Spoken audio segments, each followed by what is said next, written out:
Fire in my soul, fire in my heart.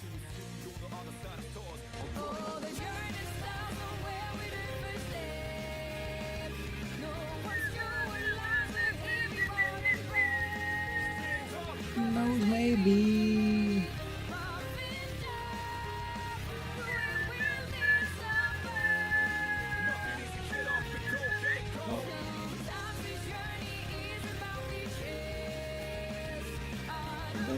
The destination.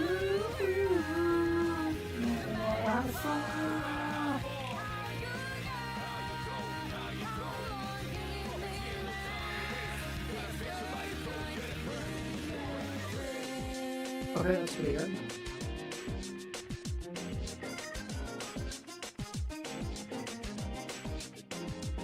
When there's a beginning, there's an ending too. As we go away, come across many great humans. Feel like lies beneath colors of love that's excellent. The pictures fade away, but it will remain the same.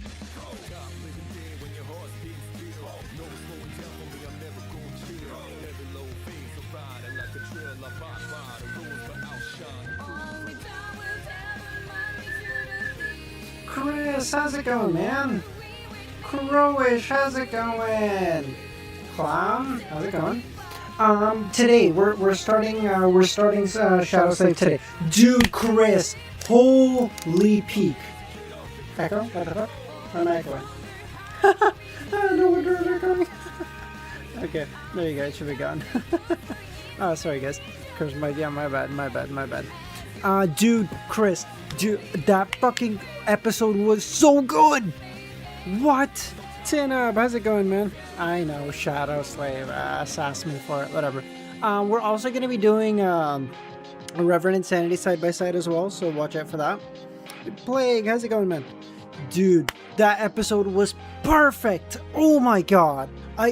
Even that episode before was like, holy shit, that was a peak episode, because I think we got Toshiro's like actual full Bankai, which is so cool. Like grown up Toshiro is so cool. Holy shit. And then we got Kenny's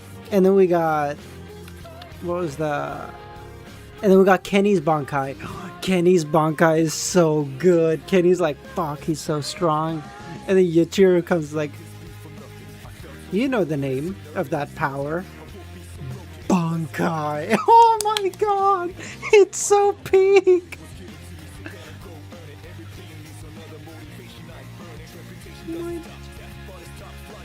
Oh, dude, best Bleach ever episode? Maybe. Dude, to this day, I cannot watch the, how's it going, Bug, how's it going?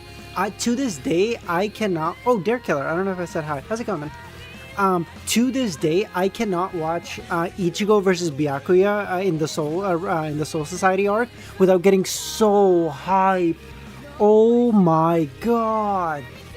When Byakuya is fighting him and he goes, it was an admirable fight, but it's ridiculous to think you could ever beat up me. And he goes, yeah, I guess it's hard to think that, I guess it's difficult to believe I could beat a Bankai while only using my Shikai. And then he goes, Bankai, it's so peak. Red, how's it going, buddy? I'm so sorry. There's a new person here. I don't think that's a name I've seen. It's in what I'm assuming is Arabic. I do not know what to call you. I do apologize. By the new episode, I meant the Mushoku Tensei one. Oh, I've not seen the Mushoku Tensei. I've not watched much of Mushoku Tensei. Like, I watched like season 1, but then I was like, yeah, it's so yucky. And then I stopped watching it because I'm a child. Also, because I don't want to be a child around that main character, you know. He might do stuff. Ahmed? Okay, thank you.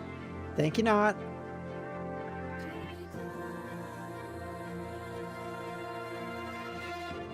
Okay, what is this word?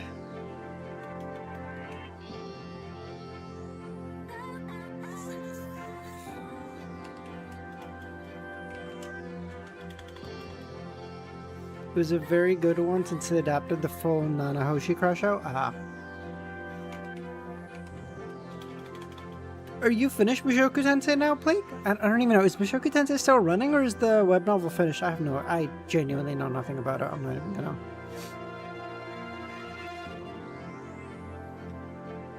I like this Wordle word. Okay. So it's got to be something like GL something EN. Glen. Glean.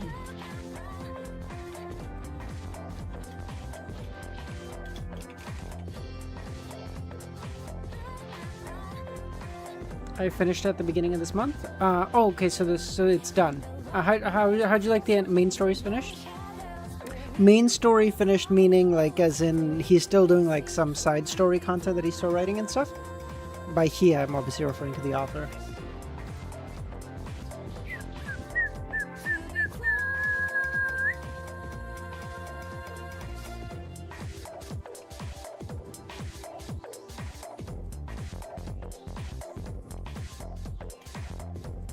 Yeah, music from my dark playlist if you want, or use whatever you want. No worries, Kami. Dark playlist, I will do. Oh, probably just take that. Oh, good lord. Thanks so much, buddy.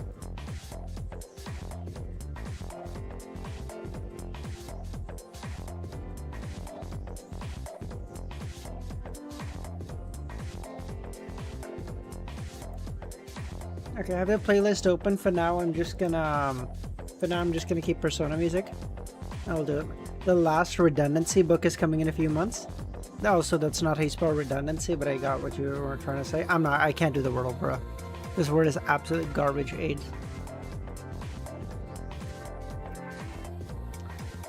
Antifreeze, baking soda, volcano. Okay, volcano, potato battery, skill issue. Okay, fuck you, Phantom.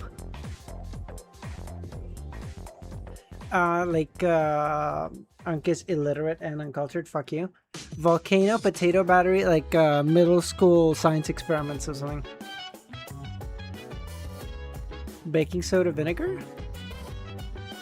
Fuck.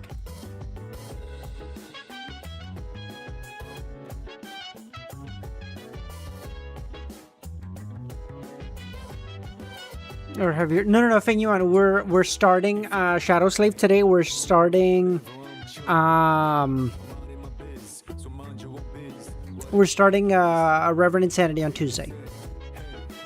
Definitely more fraudulent. Fuck you.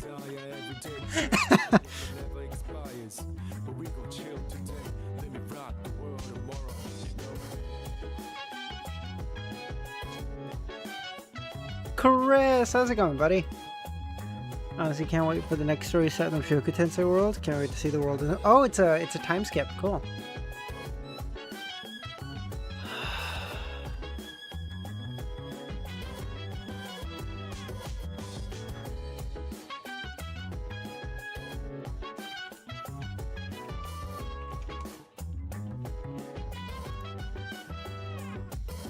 Okay, so this is a type of soup.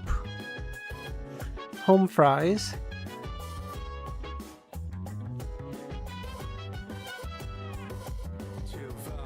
Club soda?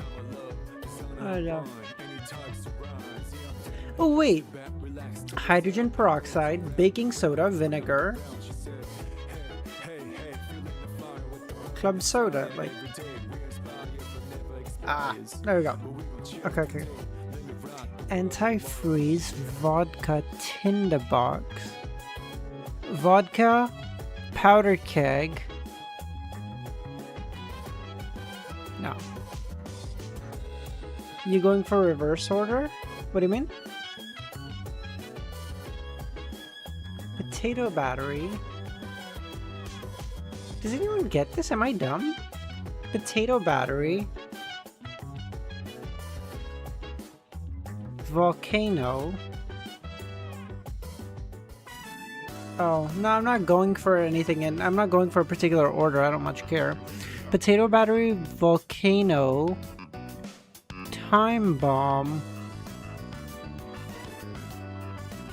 No, how's it going, man? Oh. Yeah, like kid science experiments. Yeah, exactly.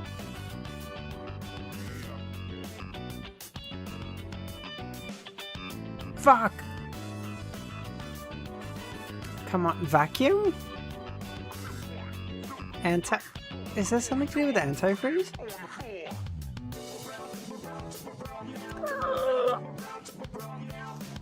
Just finished volume 8 of LTM. Oh shit, you finished LTM! Holy shit, that's awesome, dude. How'd you like it? Made with potatoes is crazy. Oh, I know, Chris. Apparently, I don't know if you saw this. I don't know if this is true either, but apparently the leaker has a dead man switch. So if they find him, and they, like, you know, put him in jail or whatever, everything he has gets released.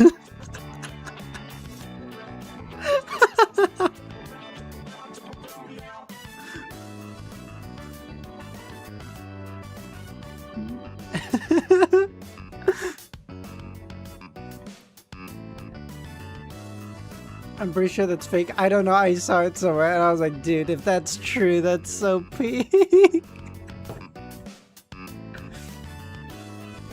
Hold on. Let's get this Wordle bit. What's your thoughts on the Koi ending? Another clip just released? Oh, really? Okay, we can. What's your thoughts on the Koi ending? Honestly, I didn't hate it. So I from what I understand, now this is limited because I haven't done a lot of online research and stuff on what, like, people are feeling, but from what I understand, people dislike the ending because they think it's like, oh, it's so temporary. It's just like, it's like a temporary truce. But in my mind, that makes so much more sense because, oh yeah, sorry. So, oh, shit, no, sorry, I didn't mean to. Okay. I don't think I spoiled you too much. No, get out of here. Sorry. Okay. But in my mind, it makes sense. Because, I don't know, like, the way I think of the LOTM world is, like, there's, like, a particular sentence that, like, pops in my head. And it's, like, it's from Cyberpunk, but the sentence is, like, there's no happy endings in Night City. There's, like, wrong place, wrong people. It just does. And in my mind, the LOTM world is, like, perfectly maps onto that. It's, like, a world where it's, like, listen, this is not a world where good beats evil, where, you know, the righteous triumph. That's not what this world. The world is gritty and disgusting and, like, barely functioning, and that, in my mind, fits with the end. Like, I think I called that ending. I was like, okay, it's gonna be some kind of, like, middling answer, because it's gonna be like, hey, listen, we kind of got it sorted for right now, but, like, shit's still fucked. If it definitely was rushy. There's no getting around that bug. Like, that part is true. Didn't people have a problem that it was too happy? What? Wait, really?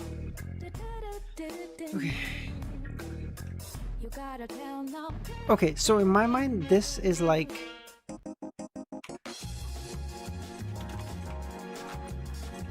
let's try this. How is that gonna work? Most people didn't like it because of what happened to Adam. That part is fair. Listen, I'm not gonna lie. Adam at the end just going, I'm gonna take a big nap, is crazy. Like, bro, you were supposed to be, it was supposed to be you and Klein just putting the fucking hammer down, and you're getting fucking, this is an absolutely crazy Wordle strategy. Yeah, I don't want to talk about it.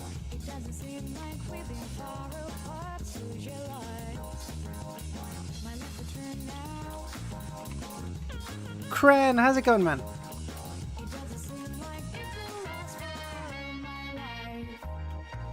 It's a good word. Makes you think. Okay. That doesn't work. That doesn't work.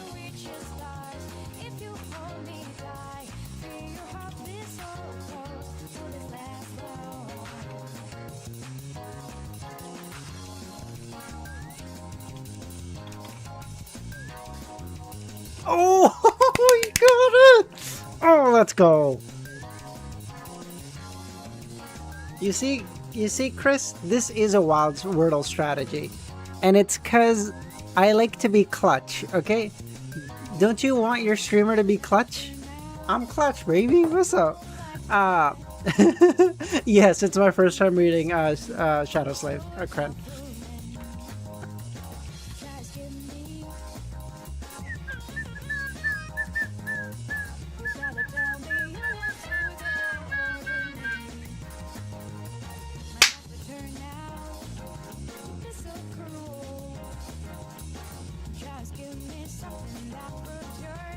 But should you be waiting so long to start the reading with stream 1?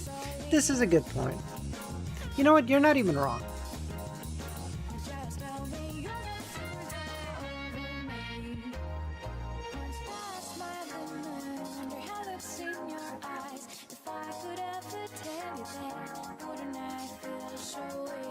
Okay, guys. Let's get started.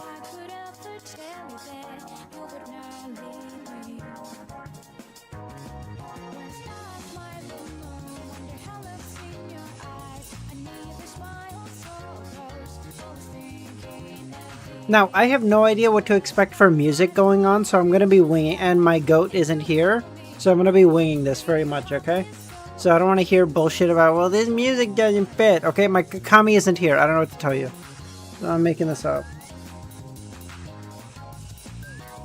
And I have no idea what the vibe is, because I haven't read it, so I don't know, okay? That being said, some somber music? Somber or... like, scary? I can do somber, but I just need to know. Dark and dreary? Okay.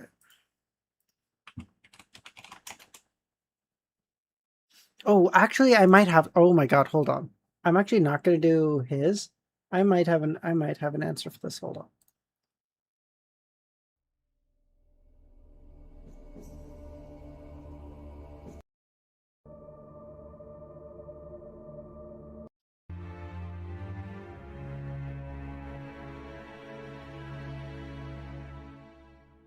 If the music is too quiet, let me know, okay?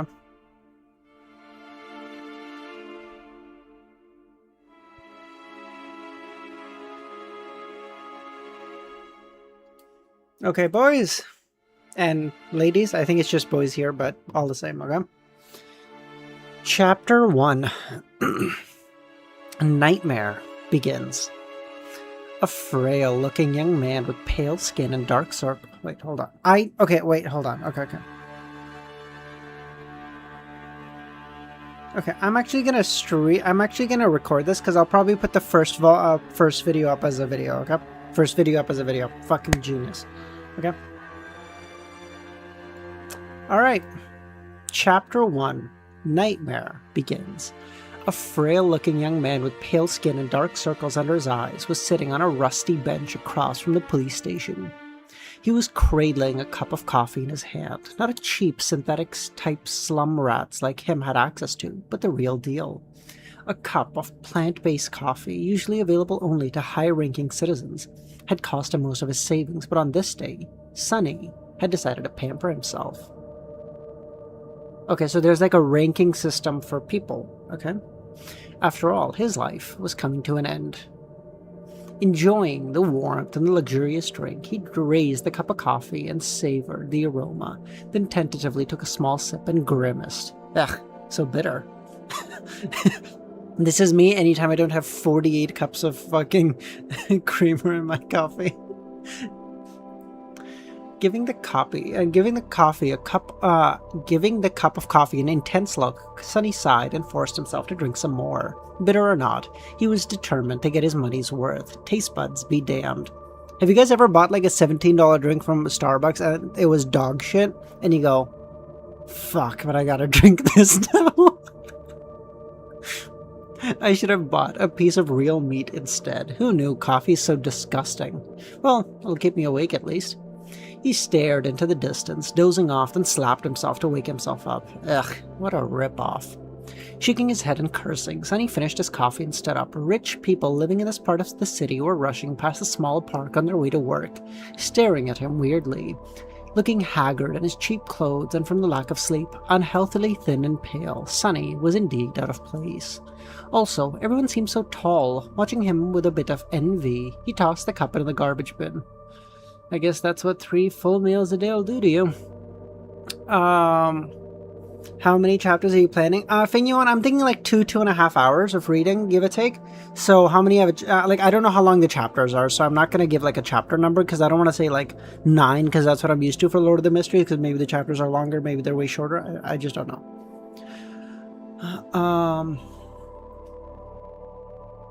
The cup missed the bin by a wide margin and fell to the ground. Sonny rolled his eyes in exasperation, walked over and picked it up before carefully putting it in the trash.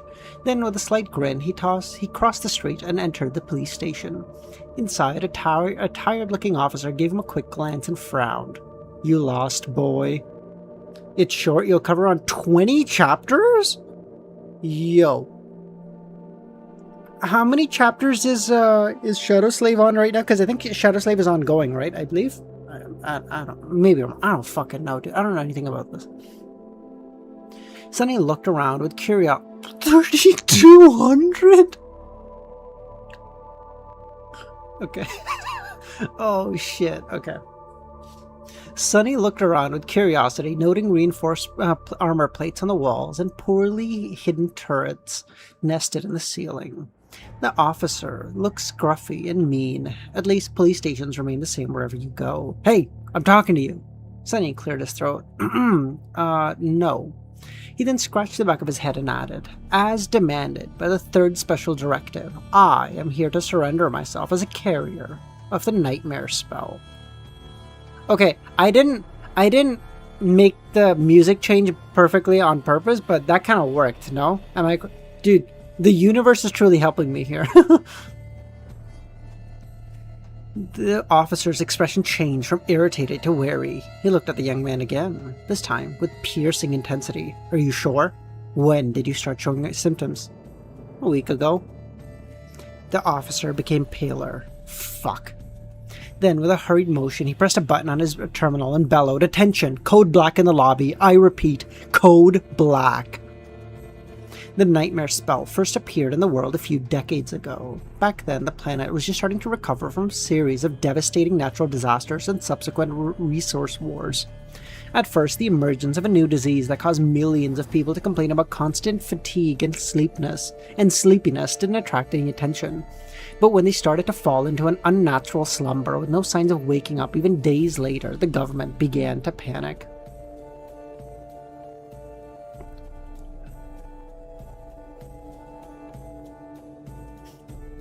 Of course, by then it was too late, not that an early response would have made any difference. When the infected started dying in their sleep, their corpses turning into monsters, no one was ready. Nightmare creatures quickly overwhelmed national militaries, plunging the world into a complete chaos. No one knew what the spell was, what powers it possessed, and how to fight it. In the end, it was awakened. It was the awakened those who first survived the trials of the spell and came back alive, who put a stop to the rampage, armed with the miraculous abilities earned in their nightmares. They restored peace and created a semblance of a new order. Of course, it was only the first of the catastrophes brought about by the spell, but as far as Sonny was concerned, none of it had anything to do with him. Not until a few days ago, that is, when he started having troubles staying awake. So the Nightmare spell is basically like, it seems to be like a, you go through like a dungeon trial in your mind, I guess, or like you get put to sleep and then you get tossed into like a dungeon trial, and if you come out of it you get like supernatural abilities, and if you die in there you die. Is that a fair assumption?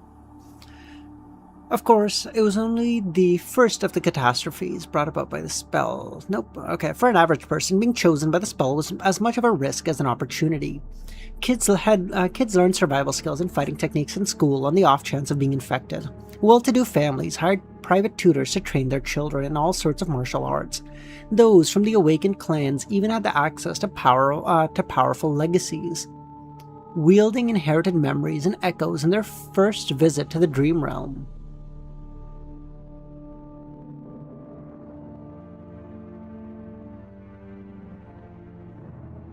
first visit. So as in, even if you go to sleep, get through the dungeon, I'm gonna call it a dungeon, I don't know what it is, but like get through the dungeon, get superpowers, wake up, you eventually go back to bed, and then you have to do the same thing again. And if you make it out, you get like even more powerful, and if you die, you still die, I guess. So the strongest person is gonna be like some motherfucker who's made it through the dungeon like 50 bajillion times. He's just God. A little different. Dude, I'm guessing, okay? I don't know. Oh yeah, I can just call it a nightmare. I can just, of course. And the richer your family was, the better your chances of surviving and becoming an awakened. But for Sonny, who had no family to speak of and spent most of his time scrounging for food instead of going to school, being chosen by the spell presented no opportunity at all. To him, it was basically a death sentence. Now, my first question, no spoilers, obviously no fucking spoilers or anything, but my first question is, how are people chosen? I really doubt the author's just gonna be like, it's random.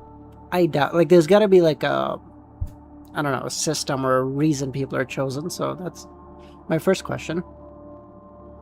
A few minutes later, Sonny was yawning while several policemen were busy putting him in his restraints. Oh yes, Chris, thank you.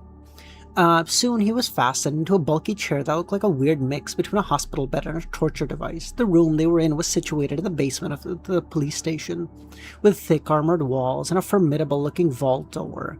Other officers were standing near the walls, with automatic rifles in their hands and grim expressions on their faces.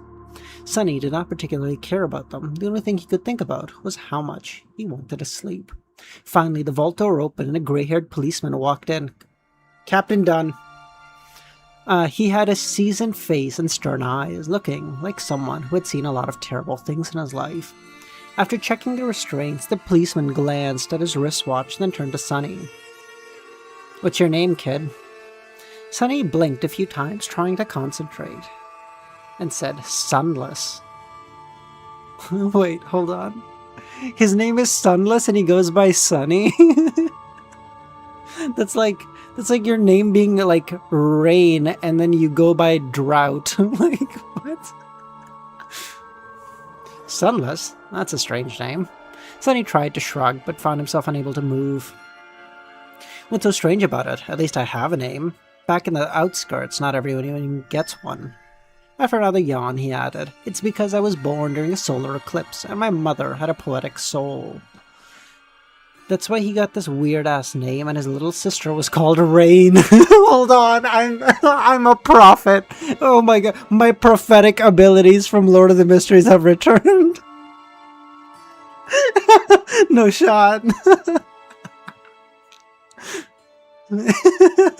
Oh yes, I pre-read that. Oh, that's so funny. Oh shit. Oh, no, Sumi, no spoilers, please. That's so... Dude, I'm gonna get the fucking pre-read allegations in chapter 1. Back when she lived with him, at least, whether it was a result of poetic imagination or simple laziness, he didn't know. The policeman grunted. "Do you want me to contact your family?" Sonny just shook his head. "Don't bother. There's no one left." For a second, there was a dark look on the policeman's face, then his expression turned serious. "Alright, Sunless. How long can you stay awake?" Not long." "Then we don't have time for the full procedure. Try to resist as long as you can and listen to me real carefully, okay? How much do you know of the nightmare spell?" As much as anyone, I guess? Who doesn't know about the spell? Not the fancy stuff you see in dramas and hear in the propaganda broadcasts. I mean, how much do you really know? That was a hard question to answer. Don't I just go into a dream realm, kill a few monsters to complete the first nightmare, receive magic powers, and become unawakened? Listen carefully. Once you fall asleep, you shall be transported inside your first nightmare. Nightmares are trials created by the spell. Once inside, you will meet monsters, sure, but you will also meet people. Remember, they are not real. They are simply illusions conjured to test you. How do you know? The policeman just stared at him. I mean, No one understands what the spell is, right? So how do we know they're not real? You may have to kill them, kid. So just do yourself a favor and think of them as illusions. Oh. A lot of things about the first nightmare depend on luck. Generally, it shouldn't be overwhelmingly hard. The situation you're in, the tools you have at your disposal, and the creatures you have to defeat should be within your range of abilities, at least. After all, the trials, the spell sets up the trials, not executions. You're a bit disadvantaged due to you. But kids from the outskirts are tough, so don't give up, kid. Sunny was getting more and more sleepy, and it was harder to follow the conversation about those magic powers you mentioned. Looking at the numbers, and it reminds me of how few people... you don't have to tell me, bro. A year of COI. A year of COI, and it had like 20 average viewers for like the last month of streams. The voice of the old police... Oh wait, no, hold on. You will indeed receive them if you survive until the end of the nightmare. With what those powers will be exactly depends on your natural affinity and what you do during the trials. But some of it will be at your disposal right from the start. Oh, so it gives you a little bit of powers right at the start to like jumpstart. Okay, that's nice. That's cool.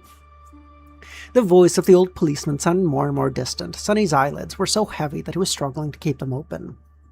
Remember, the first thing you must do once inside the nightmare is to check for your attributes and aspects. If you get a combat-oriented aspect, something like a swordsman or an archer, things will be easier. If it is reinforced by a physical attribute, that's even better. Combat aspects are the most common, so it's a good chance you'll receive one. If you're unlucky and your aspect has nothing to do with combat, do not despair. Sorcery and utility aspects are useful in their own ways. You'll just need to be smart. There really are no useless aspects. Well, almost. So just do yourself a favor to survive. I can see where this is going. He's gonna get some bullshit that everyone's gonna be like, oh my god, this is your aspect? He's gonna shadow slave. Necromancer? I don't know.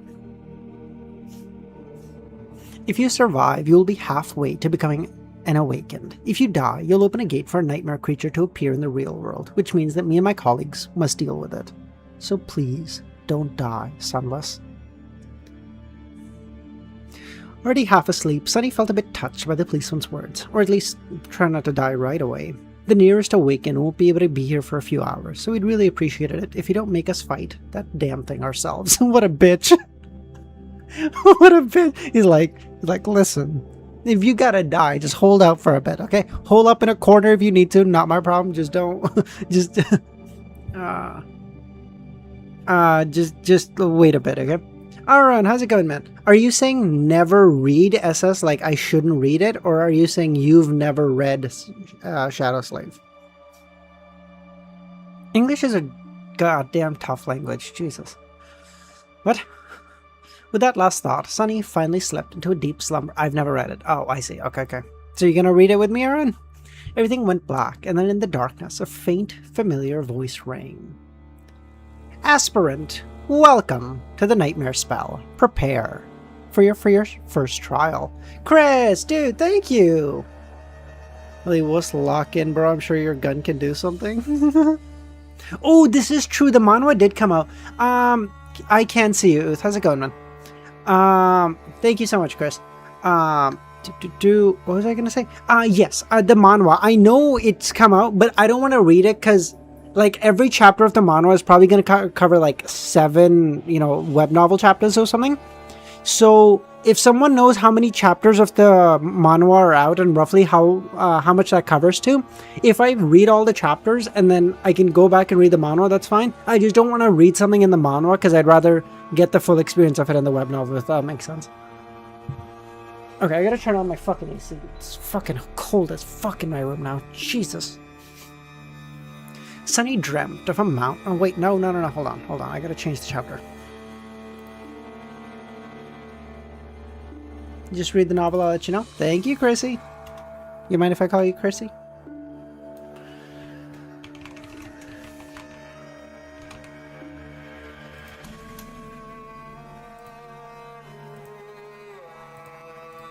Sunny dreamt of a mountain, jagged and lonesome. It dwarfed other peaks in the mountain chain, cutting the night sky with its sharp edges.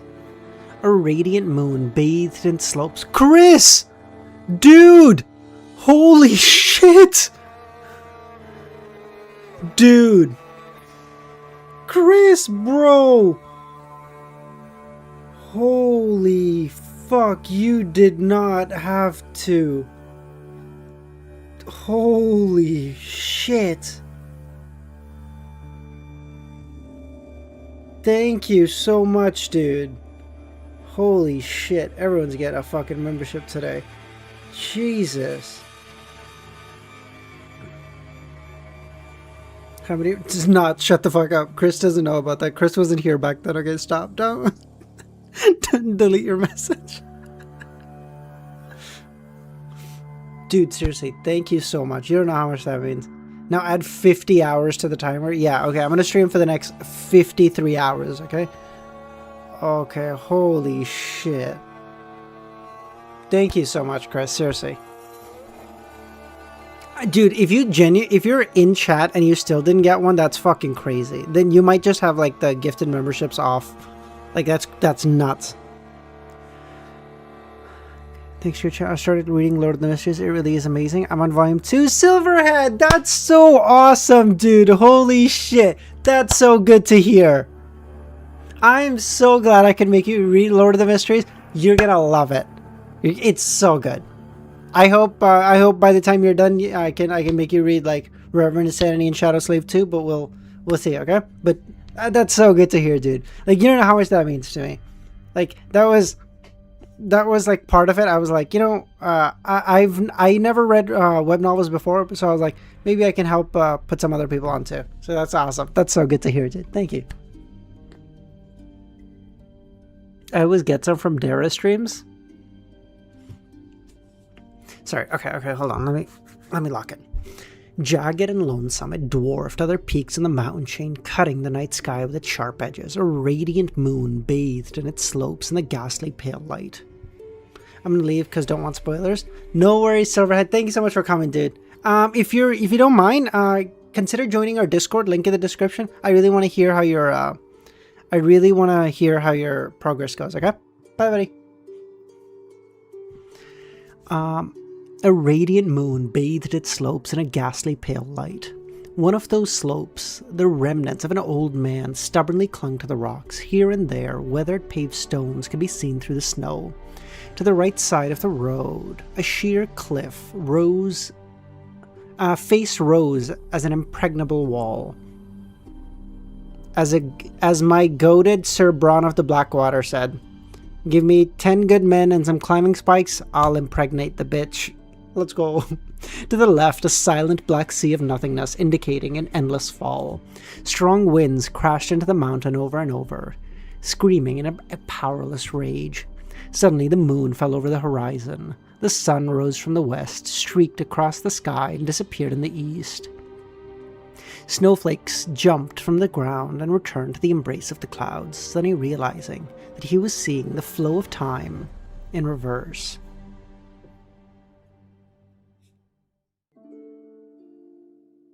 In an instant, hundreds of years flew by. The snow retreated, barring the old road. Cold shivers ran down Sunny's back as he noticed human bones littering the ground.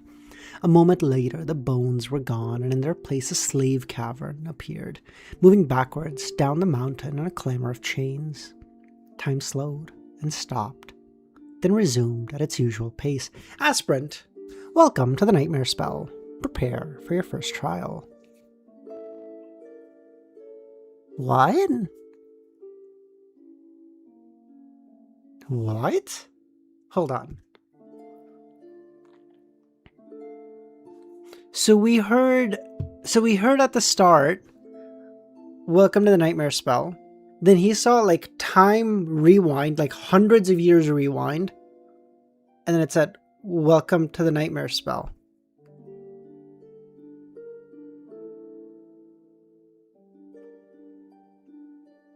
Okay, so in my mind, that means like, I don't know how this would work. I'm making this up as I go along, okay? It means like a future version of Sunny has like been through several hundred years. I don't know. Does surviving through the nightmares allow you to live longer? I don't know. And then he somehow like reverse time to be back here. Like he reset the time, but then resetting the timeline means nothing if he doesn't bring back his future memories. So maybe I'm just overthinking this. I don't know. Because like just resetting the timeline, but not having any ability to know what's going to happen in the future you're just going to end up in the same conclusion. What's the point? Okay. What the hell is this? Sunny took a couple steps. A dull ache was radiating through Sunny's bleeding feet as he was shivering from the cold. His threadbare tunic was nearly useless against the biting wind. His wrists were the main source of agony, badly hurt by the iron shackles. They sent a sharp pang every time the freezing metal touched his broken skin. What the fuck is this? Sunny looked up.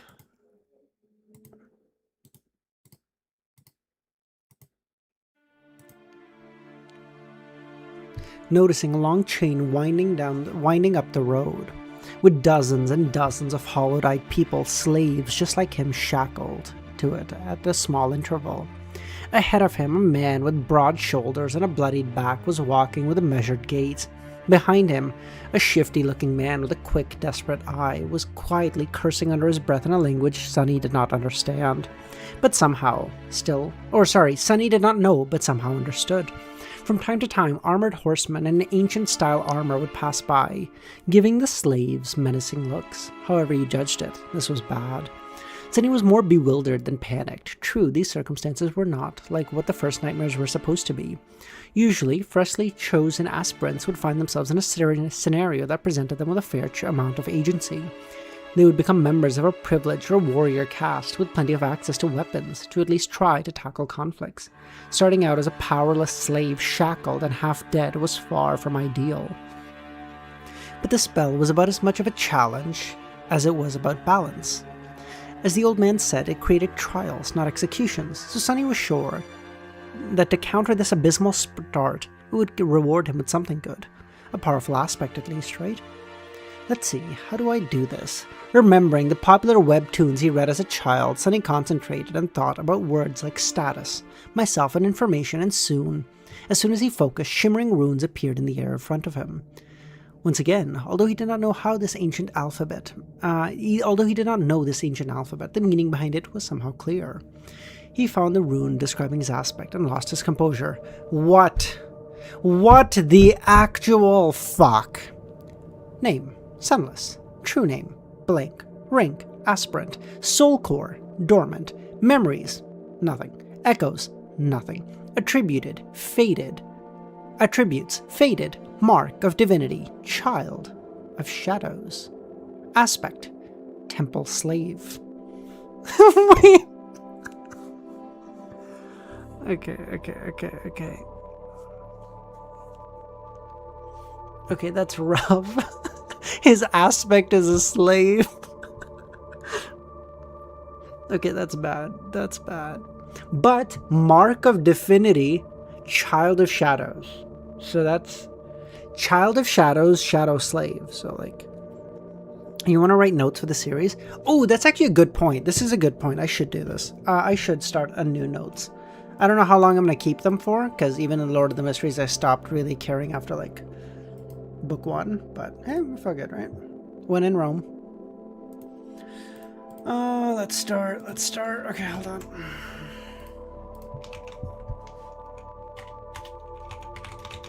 Shadow Slave.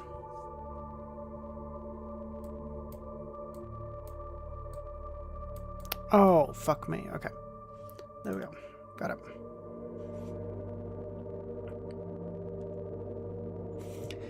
Slave is a useless wretch with no skills or abilities worth a mention. A temple slave is just the same, except more rare.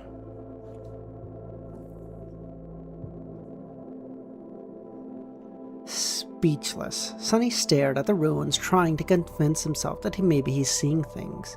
Surely he couldn't be that unlucky, right? No useless aspects. My fucking ass. As soon as this thought appeared in his mind, he lost the rhythm of his steps and stumbled, pulling the chain down with his weight. Immediately, the shifty guy screamed, "Whores, bastard! Watch where you're going!"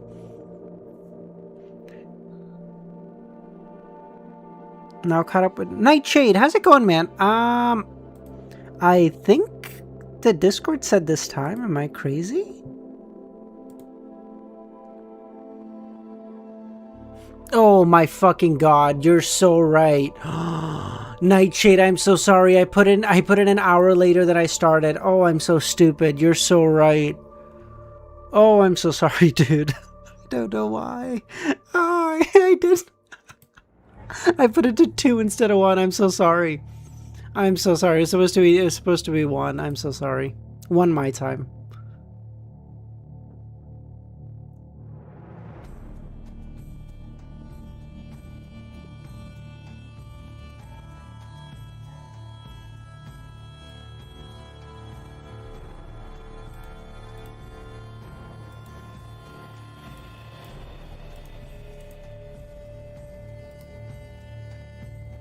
Sunny dismissed the ruins, which were only visible to him, and tried to recover his balance, and moments later he was once again walking steadily. However, not before inadvertently pulling on the chain again. "You little shit! I'm gonna fucking kill you!" The broad-shouldered man in front of Sunny chuckled without turning his head. "Why bother? The weakling will be dead by sunrise. The mountain will kill him. It'll kill me too. And you, just a bit later. I really don't know what the Imperials are thinking, forcing us into this type of cold." The shifty guy gasped. "Speak for yourself, fool. I plan on surviving this." Sunny silently shook his head and concentrated on not falling again. What a charming pair. Suddenly, a third voice joined the conversation from somewhere further back, this one sounding gentler and intelligent. "The mountain pass is usually much warmer this time of year. We've just had incredibly bad luck. And also, I do advise you against harming the boy." "Why's that?" Sunny turned his head, listening. "Haven't you seen the marks on his skin? He's not like us, who fell into slavery due to the debts, crimes, or misfortune. He was born a slave. A temple slave. I was literally about to say a shadow slave." No, Nightshade, I skipped chapter 0. Just because it mentioned that there may be minor spoilers, and I was like, fuck it, I'll pick up on. I like to think I'm a pretty sharp guy. I'll pick up on things as I read them. It's fine. A temple slave, to be precise. Not long ago, the Imperials destroyed the last temple of the Shadow God. I suspect this is how the boy ended up here. Oh, the temple of the Shadow God. So he was somewhere. So he used to work in there, and it said that he's like something like a spawn of a deity or some shit. Oh, Mark of Divinity, Child of Shadows, rather. Sorry. So if that's the case, then maybe the Shadow God blesses him in some way for surviving. MX, how's it going, man? Not long ago, I suspect that is how the boy ended up here. So what? Why should we fear being afraid of a half-forgotten weakling god? He couldn't even save his own temples. The Empire is protected by the mighty war god. Of course, they're not afraid to burn down a few temples.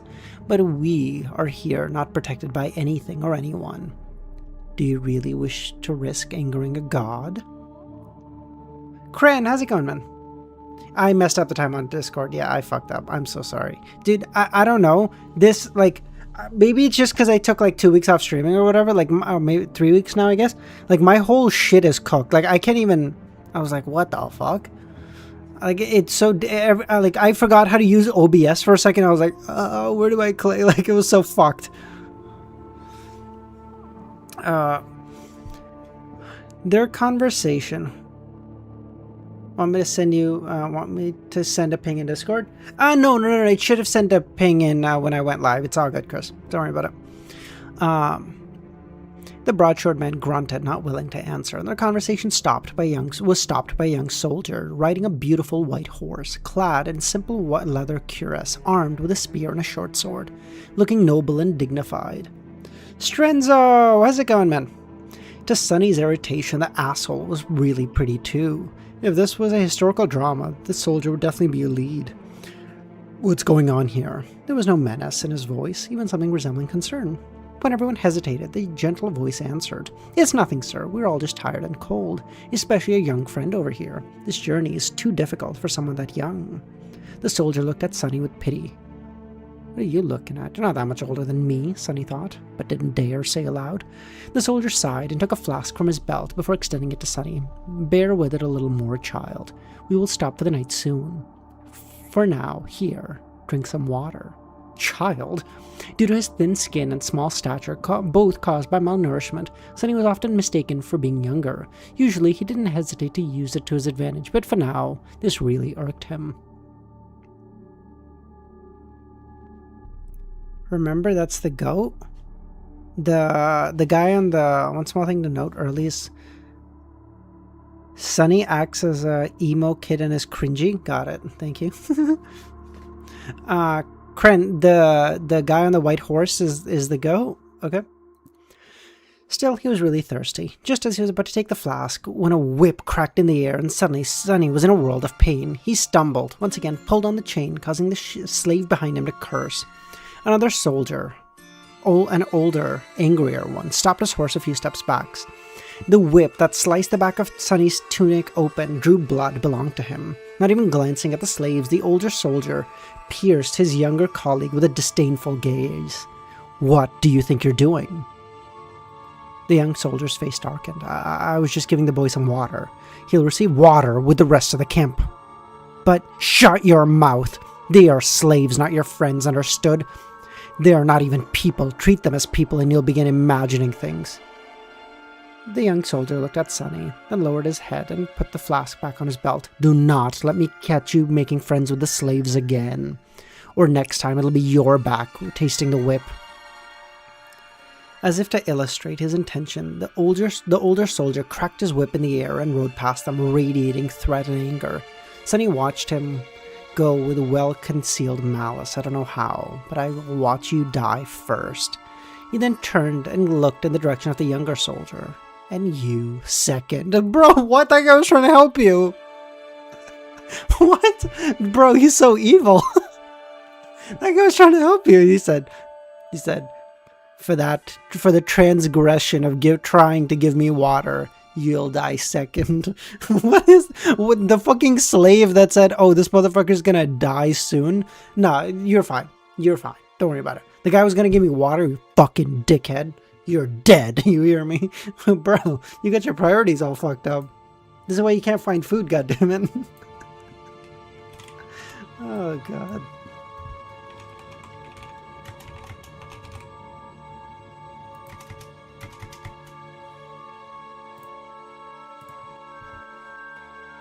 Honestly, maybe because like we're stopping a decent bit because it's like first stream, so we're talking a lot.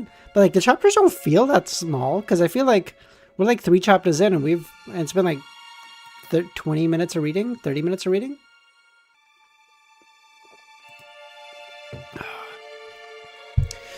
For a few minutes after that, Sunny was in a dark mood, but then he pulled himself out and inhaled deeply, trying to enjoy the fresh air. Indeed, air like this was hard to come by in the real world. Microdust and other pollutants made it rough and unpleasant, not to mention the general stench of the outskirts.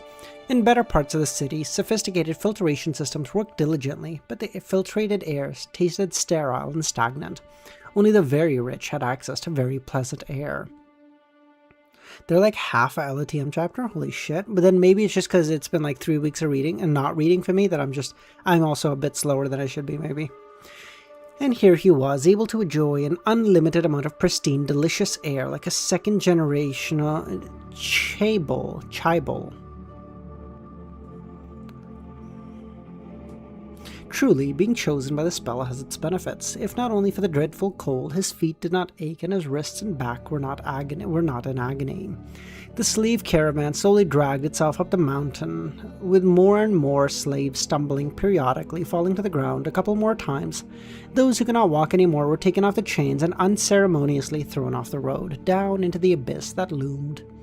Sunny watched them fall with a breath of compassion. Poor fellows. Rest in peace, you pitiful souls. All in all, he was in good spirits. Tribal is like the heir of companies like Samsung. Okay. Thank you. Ardor, my goat. By the way, Ardor, thanks for coming, man. How you doing? Holy fuck. Ardor's also at 1 year? Jesus Christ. Okay.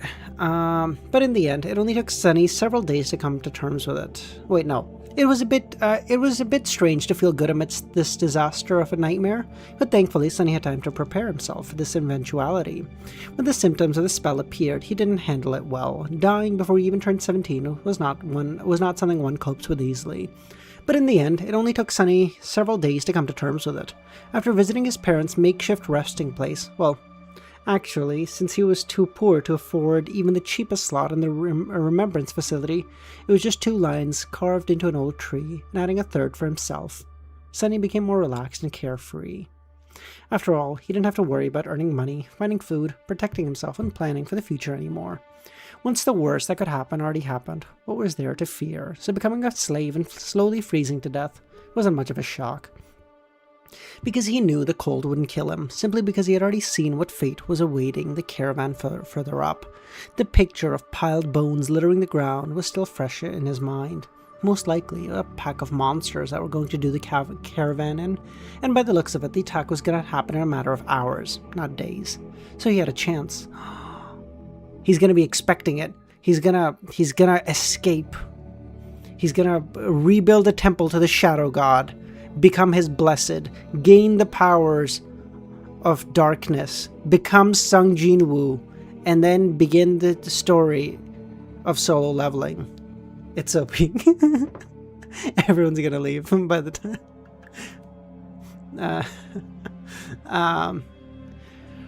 Using the opportunity, Sunny decided to take another look at his status and summon Ruined Against. This time, he wasn't too outraged by the aspect and didn't study the attributes well. While not as important as one's aspect, the attributes were often the deciding factor between life and death. They represented one's natural traits and affinities, sometimes even providing passive abilities and effects. Fated. The strings of fate wrap tightly around you. Unlikely events, both good and bad, are drawn by your presence. There are those who are blessed and those who are cursed, but rarely both. How much do you want to bet he is cursed? This plot twist, Sunny's the statue and so on. That's the architect, but I appreciate you trying.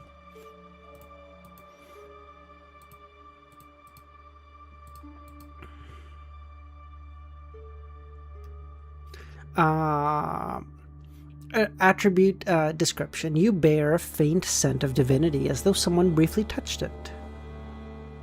Long ago. Child of shadows. Shadows recognize you as one of their own.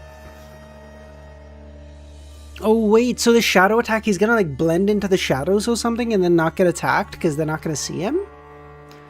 Sunny recognized the first attribute, Fated, as the main culprit of his predicament. At first glance, it seemed to indicate that he was destined for a certain fate, to die miserably and vanish without a trace, for example.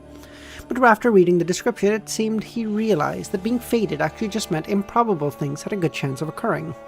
I guess this is how I managed to receive one of the super rare, useless aspects, and a weird variant of it at that. If Fated were his innate attribute, then the other two came from the Temple of Slave aspect. Mark of Divinity was more or less straightforward, supposed to allow passage into certain sacred places inside the dream realm and enhance types of sorceries.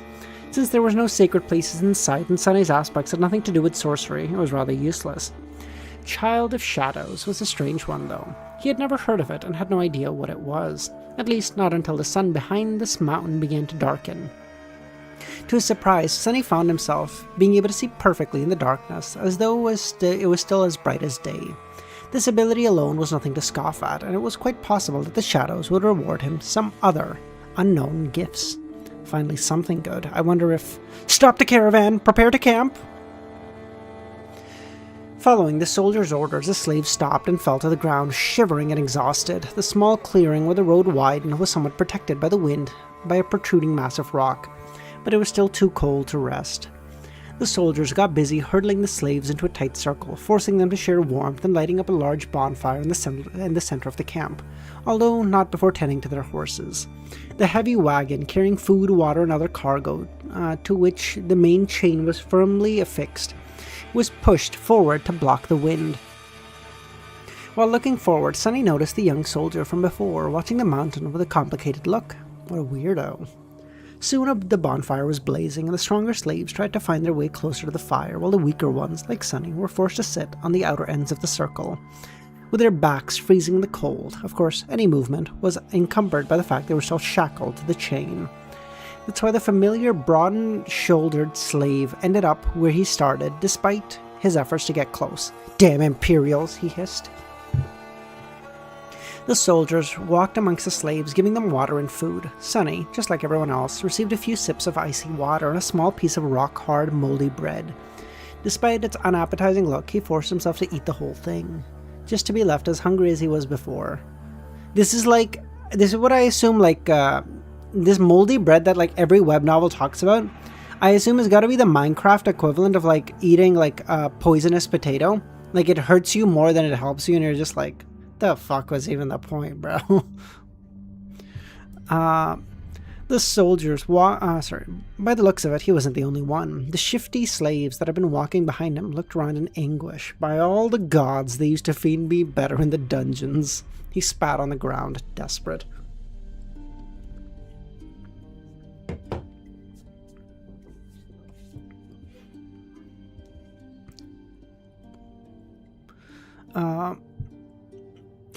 Most of us innocent men in the dungeon were there wanting to visit the gallows too.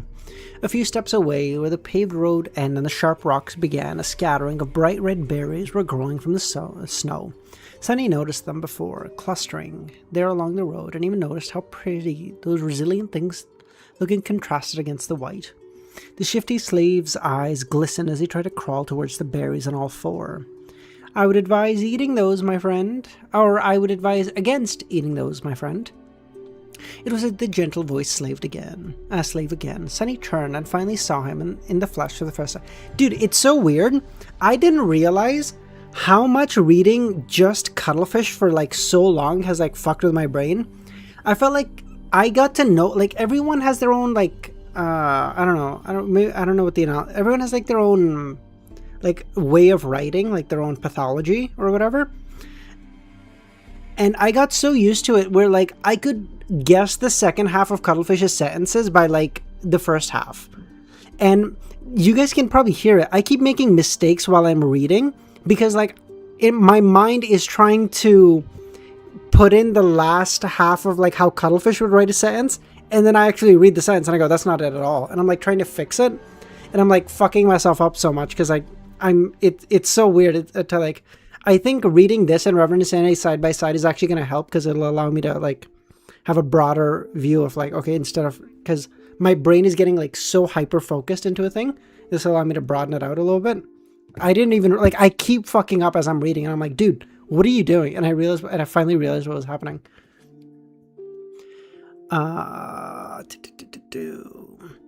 Sunny turned around and finally saw the man in the flesh for the first time. It was a tall man in his 40s, lean and strangely handsome. With a dignified look of a scholar, how a man such as him ended up here was rather a mystery.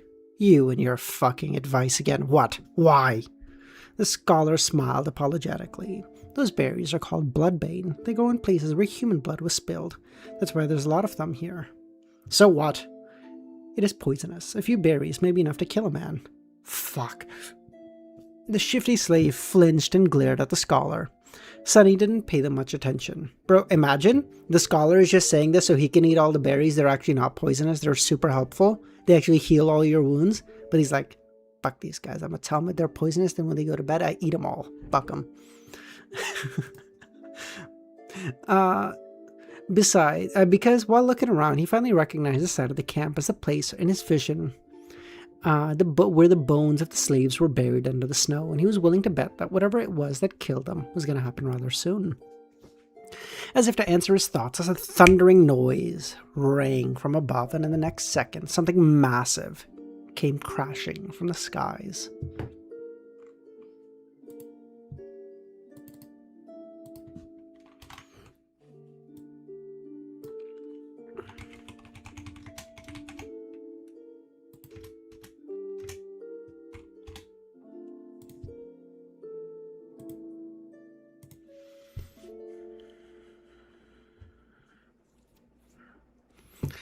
Turning in the direction of the thundering noise, many slaves raised their heads only to see rocks and heavy shards of ice raining from intense music. Like fight music, Chris, or...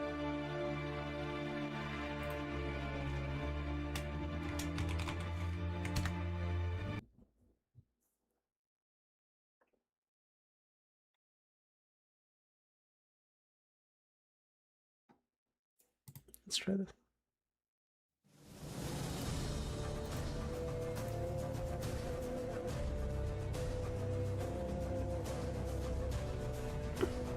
Dude, I feel like Witcher 3's music themes fit Shadow Slave so well. Like, I don't know much about Shadow Slave, but like the visualization I have in my head, I feel like Witcher 3's music fits it so well.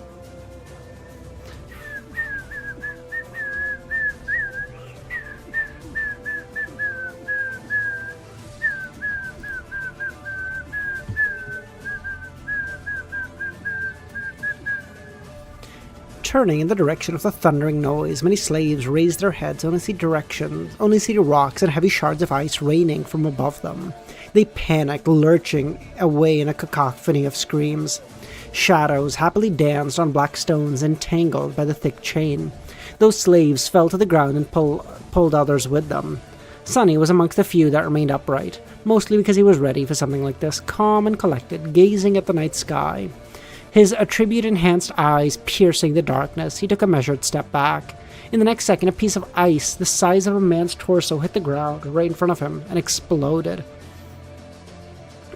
showering everything around with sharp shards. Hope, I read Koi before reading this, remember? Others weren't that quick. As ice and stones continued to rain, many were wounded, and even a few lost their lives. Agonizing wails filled the air. "On your feet, fools! Get to the wall!" The veteran soldier, the one who had whipped Sonny a few times, was shouting angrily, trying to get the slaves to move towards the safe mountain slope.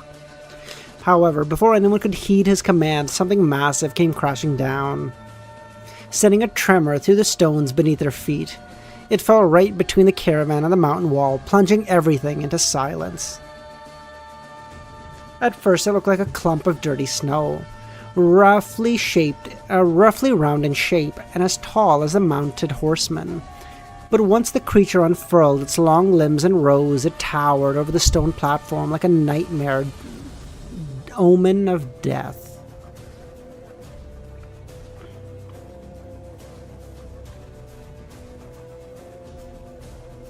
That thing must be at least 4 meters tall, Sonny thought, a bit stunned.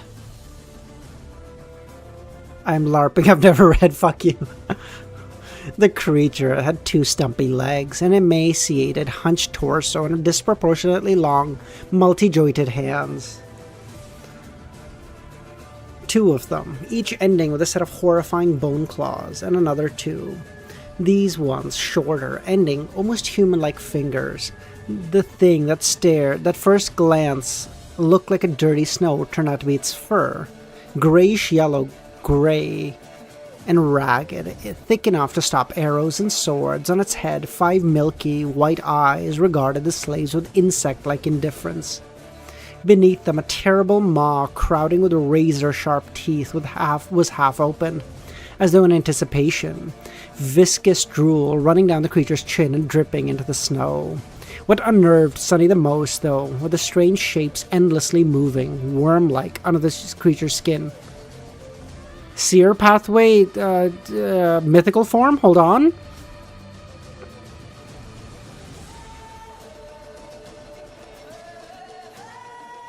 Whoa, Maxili, yo, yeah, I appreciate you. Thank you, buddy. Well, that's just too much. As soon as Sonny finished that thought, all hell broke loose. The creature moved, slashing its claw in the general direction, but Sonny was one step ahead, without wasting a single moment. Our chump change that gets half cut to YouTube themselves? Exactly. But half comes to this poor fella over here. Thank you, Hope.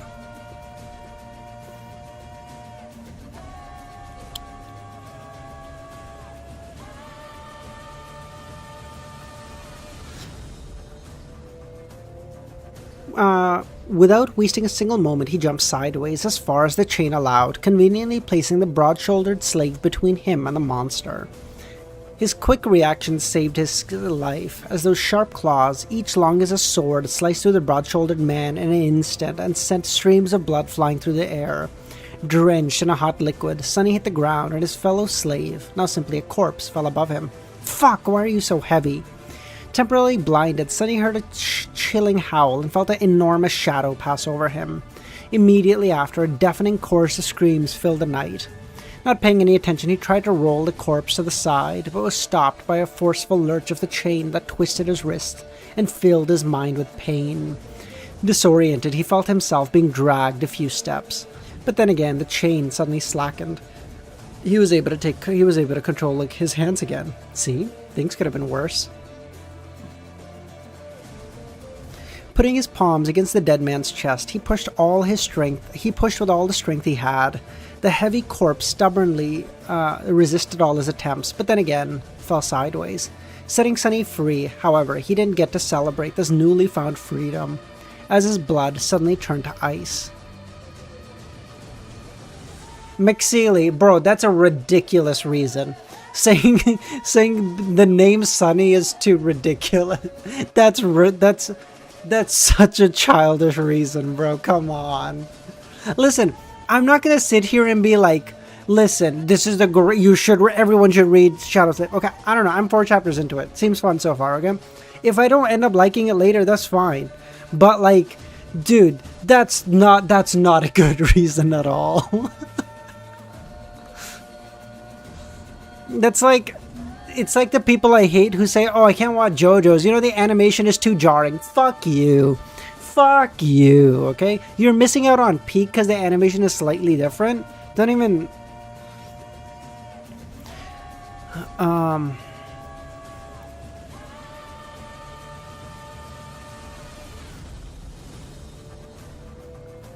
See, things could have been worse. Putting his palms against the dead man's chest, he pushed with all the strength he had, and the corpse stubbornly resisted all its attempts, but then finally fell sideways, setting Sonny free. However, he didn't get to celebrate this newly found freedom, as his blood turned to ice.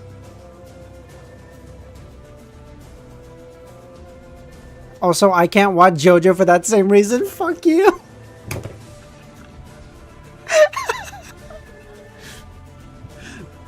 You just had to think how things could go wrong worse. It could get worse, right? Idiot. He thought, and then flinched back. Pushing the corpse with his legs, Sonny crawled as far as he could, which was about 1.5 meters thanks to the ever-present chain. There! How's it going, man?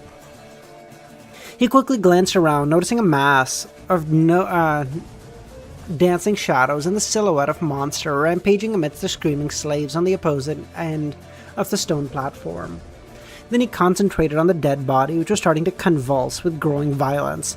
On the opposite side of the corpse, the shifty slave was looking at him with a slackened jaw and a horrified expression on his face. And Sonny waved to get his attention. What are you staring at? Move away from it! The shifty slave tried, but fell down immediately. The chain was twisted between the three of them, pinned under the broad-shouldered man's weight. Right under his eyes, the corpse was going through a nightmare-inducing metamorphosis. Strange bones growing, writhing under its skin, and extending like spikes, muscles bulging and writhing as though trying to change shape. The fingernails turning into sharp claws. The face cracked and split, bearing open a twisted mouth with too many rows of bloodied needle fangs. There, come on. If we don't like it, we can quit, man. But don't... I'm not gonna discount one of the 3 big web novels just cause... Like, come on.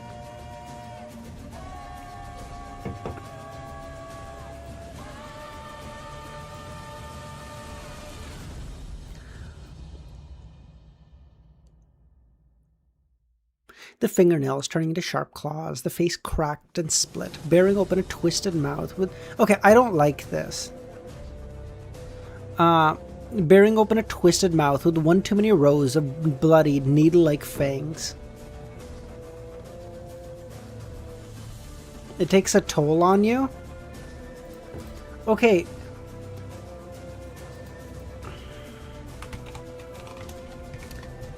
There. Okay.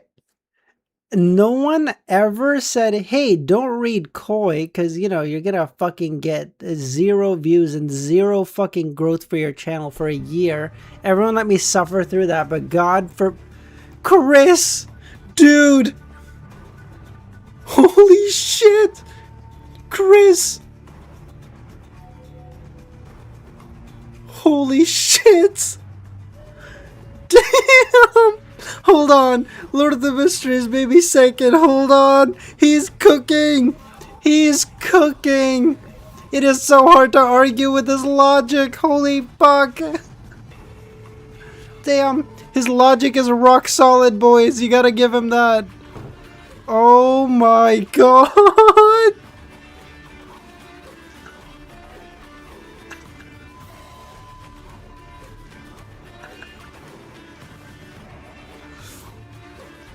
Oh my god. Okay, also half did go to YouTube, which sucks ass. I do wish you did that through the Buy Me a Coffee, but it's... Holy shit. Dude, Chris, you didn't need to do that at all, dude. You... Seriously, that was... The 50 gifted was already way too much for a first stream. Hold on. Dude, like, you didn't have to do it at all. Holy shit.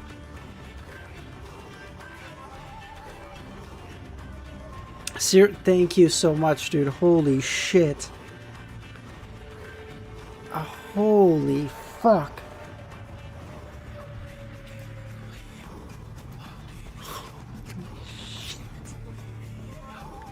That's crazy.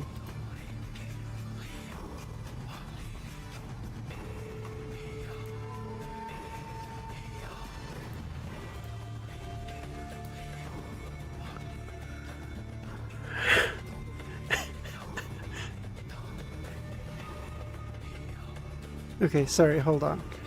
Sorry, okay, hold on. What am I...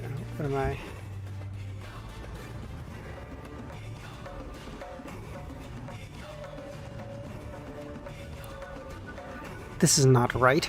Sunny twitched.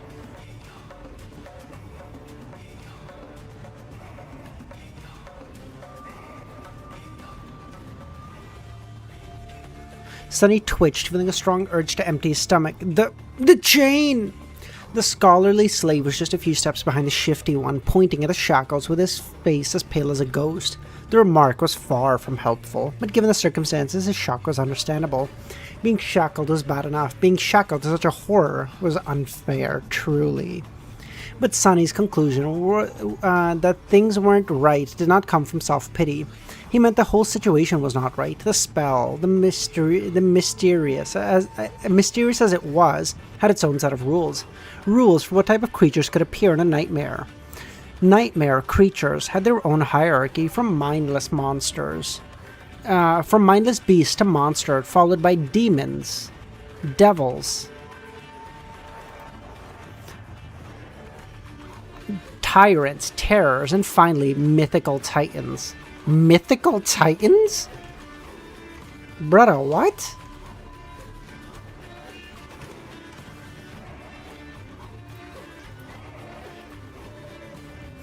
And Sunny had never ever heard.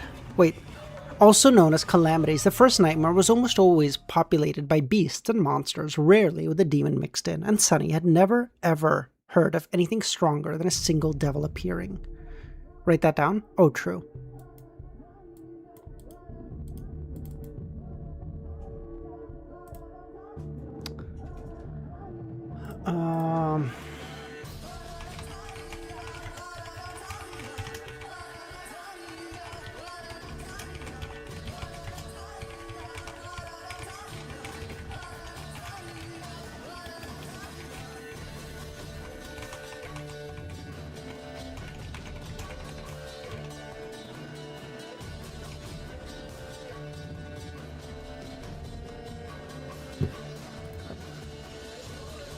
However, the creature had clearly just shown a lesser version of itself, an ability that belonged exclusively to tyrants, the sovereigns of the nightmare spell and those above them.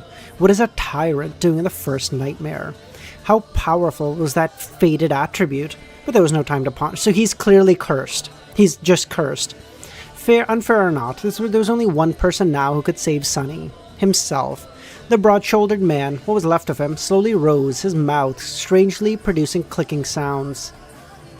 Without giving him time to fully come to his senses, Sunny cursed and jumped forward, grabbing onto the length of the slackened chain. One arm of the monster, now fully equipped with 5 jagged claws, shot forward to meet him. But Sunny sidestepped with a calculated movement. Can I say it? So this fucking monster seems to be like, I don't know, what would you say, a mid-sequence level? Like sequence 7, sequence 6 level? And Sunny, a normal human, keeps dodging his attacks? This is a crazy feat by itself. How? He should be dead like 4 times over by now.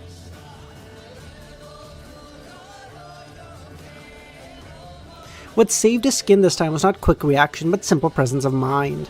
Sunny may not have learned any fancy combat techniques, but since his childhood was spent on the streets, but the streets were also kind of teacher.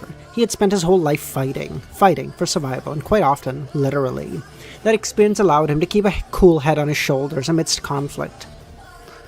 So instead of freezing or being consumed by fear and doubt, Sunny just acted. Stepping close, he threw the chain around the monster's shoulders and pulled, pinning its head to its body.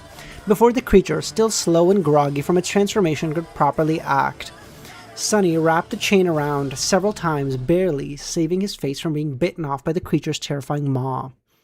The only thing Sunny needs to do now to be in like goat status immediately and like so early on is like dodge an attack, but put the chains up in like to take the hit so it breaks the shackles, and now he's free.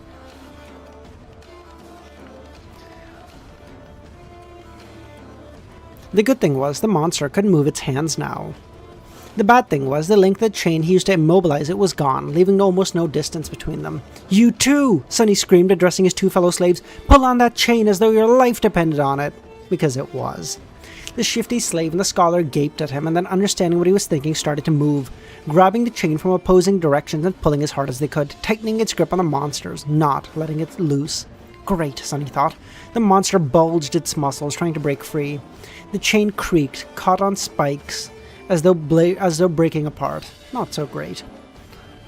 Without wasting any time, he threw his hands in the air and caught the creature's neck with a short, thinner chain connecting its shackles together, and circled the monster with a quick step and pulled, ending up back to back with it, as far from the maw as it could. Wait, is he gonna strangle the monster with a chain? That'd be so metal. What the fuck? Sunny knew that he wasn't strong enough to strangle a man with his bare hands, let alone a weird, terrifying mutant. But now, using his own back as a leverage and with the weight of his whole body to pull the shackles down, he stood a chance.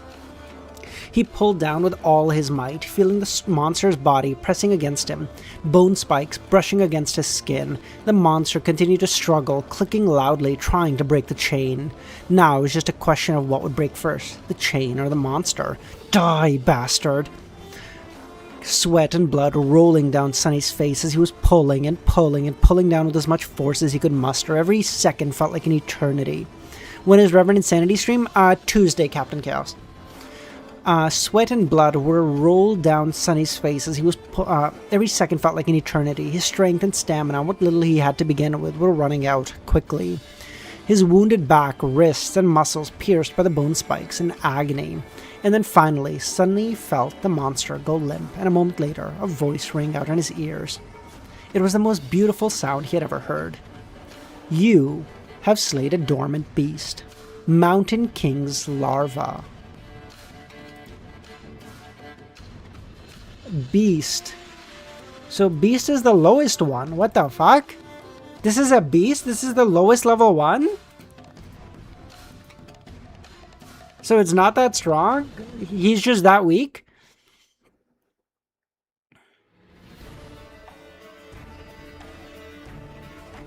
When is the miscellaneous stream? When you'll watch Lone Pursuit? Hope it'll have to be like at the end of next, for like next weekend stream or whatever. Because, brother, if I cancel next Reverend Insanity stream to watch that, Uth might genuinely show up at my house and just slime me out.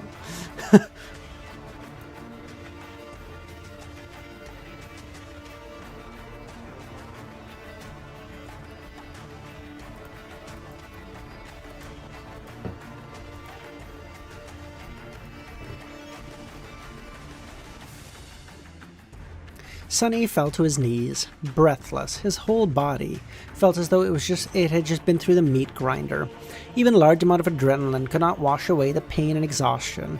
And yet he was exhilarated. The satisfaction of killing the larvae was so vast that he had forgotten to be disappointed about not receiving a memory, a special item tied to a dream realm's inhabitant's essence, which was sometimes awarded by the spell to the triumphant awakened.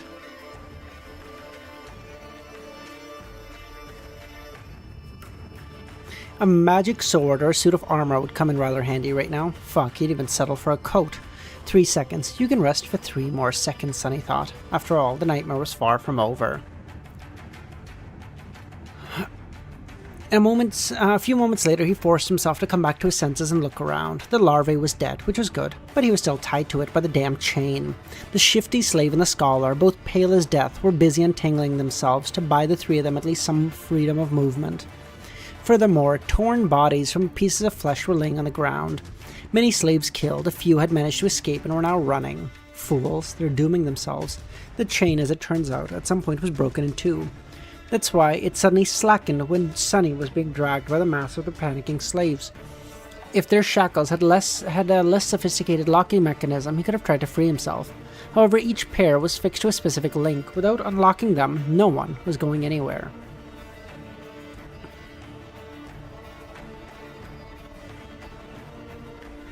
The tyrant, Mountain King, presumably, was hidden from sight by the bright glow of the fire. However, Sunny could feel its movements through the subtle tremors spreading through the stones, as well as the desperate screams of those slaves yet to perish, as the angry bellows of 2 who could be heard, indicating that some of the soldiers were alive, desperately trying to fight off the monstrosity.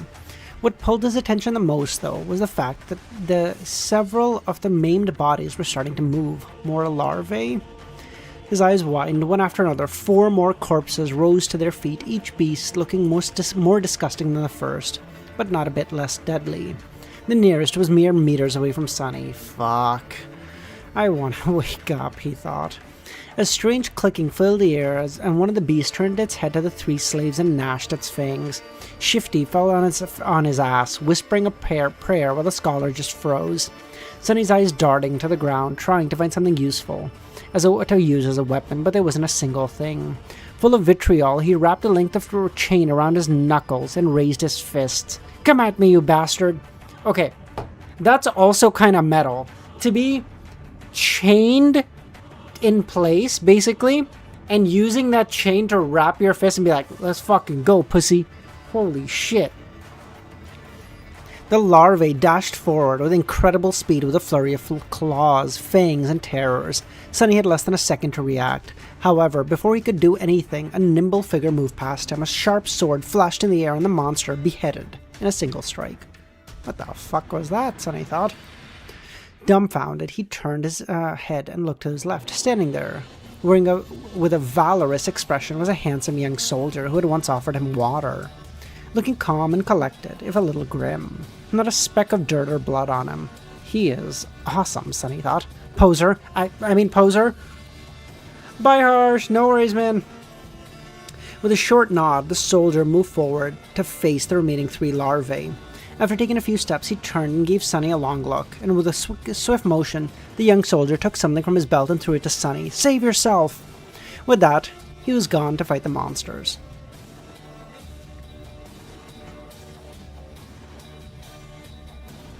Wait, Devil, you've read Shadow Slave? Sunny reflexively caught the item and watched the soldier go, then lowered his head and studied the thing. A key. It's a key. The key to the shackles. With one last glance at the fierce battle between the soldier and the larvae, Sunny dropped on one knee and began to maneuver around the shackles, trying to get his hands into a suitable position to insert the key. Taking him a few tries to understand how it worked, but then, finally, he heard a satisfying click. I'm on 1650? Shit, how do you like it? Well, I mean, I assume you wouldn't be reading 1600 chapters of a thing you don't like, but You know, you're a weird guy, Red. I don't like to judge, you know. Now, as if you haven't been there for ages. Ah, you tell him there, you tell him. Ah, he's a bitch. The cold wind caressed his bloody wrists. Sunny rubbed them and smiled. Just you wait. For a moment, visions of violence and revenge filled his head. For a moment, boy, over here! Shifty was waving his hands in the air, trying to get his attention. Sunny briefly considered just letting him die, but decided against it. There was strength in numbers. Plus, despite Shifty's previous threats to kill him and overall unpleasantness, Sunny would have felt bad about leaving a fellow in chains, especially since freeing him wouldn't cost him anything. He hurried over to the other two slaves and unlocked their shackles quickly. As soon as Shifty was free, he pushed Sunny away and did a little dance, like a maniac. Free at last! The gods must be smiling upon us! The scholar was more reserved, squeezing Sunny's shoulder in gratitude and smiling meekly. The two of the three larvae were already dead, and the third one missing an arm, but still trying to tear its opponents apart. The young soldier danced around it, moving with a graceful fluidity of a natural-born warrior. What are you waiting for? Run! Even though I'm caught up, I prefer to binge read SS. I feel like binge reading for anything is so much more fun. Like, I do that with no, okay, I guess I'm not reading, but like I do it with One Piece. Like I'll get caught up, and then I won't watch for like 3 months, and then I'll binge watch like 20 episodes together, like 12, I guess, math, but whatever. Because I just prefer that so much more. What are you waiting for? Run! Shifty made a move to run away, but was stopped by the scholar. My friend, I would. If you say advise one more time, I swear to the gods I will bash your head open. The two slaves looked at each other with open animosity, and a few minutes later, the scholar lowered his head and sighed. If we run away now, we will die. Why? Because without that fire, we will freeze to death before the night is over. Until the sun rises, running away is suicide. Sunny didn't say anything, knowing the scholar was right. Actually, he realized that right after strangling the larvae, no matter how terrifying the Mountain King was, the bonfire was still their only lifeline in this frozen hellscape. It was just as the broad-shouldered slave. It was just as what the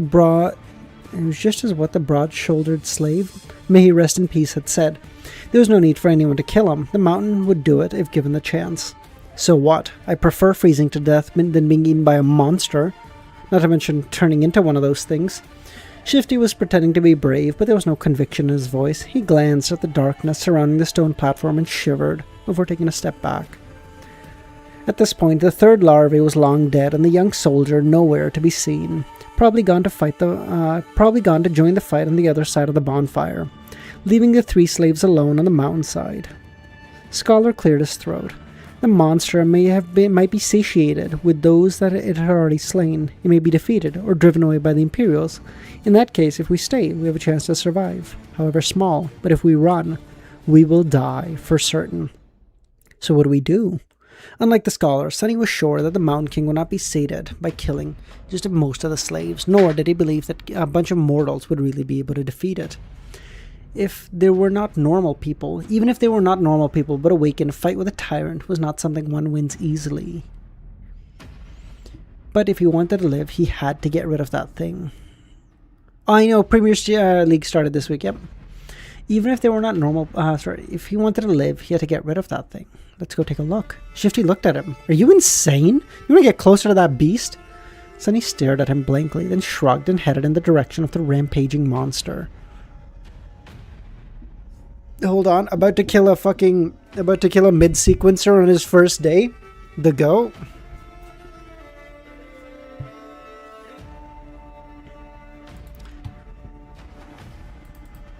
But then, like, logically, I feel like he would be fucked now.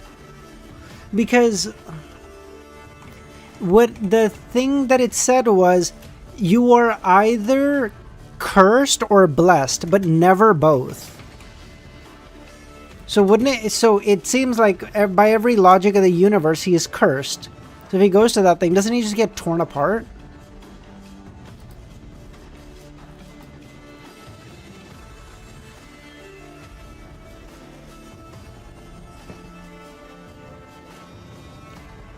Sunny was off to face the nightmare creature, and not any creature, but one of the 5th category, a dreaded tyrant.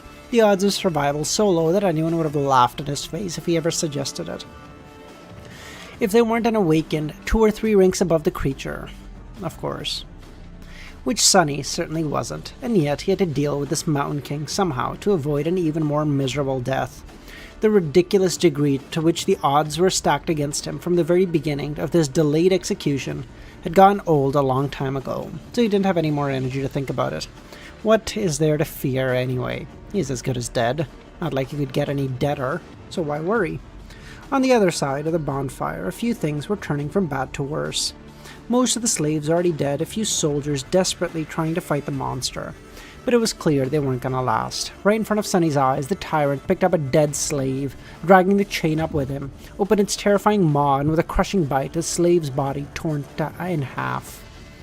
The Slave King's 5 indifferent, milky eyes stared into distances as he chewed. Seeing that the creature's upper arms were busy, one of the soldiers screamed and lunged forward, brandishing his spear. Without turning his head, the tyrant extended one of its shorter, lower arms, caught the soldier's head in an iron grip and squeezed, crushing his skull like a soap bubble. A few moments later, the headless body tossed over the cliff. Shifty doubled over, puking his guts out, then rose to his feet shakily. "Well, we've taken a look. Now what?" he asked Sunny.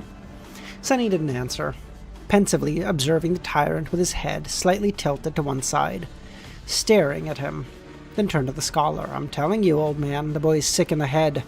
How the hell can he be so calm?" "Lower your voice, fool."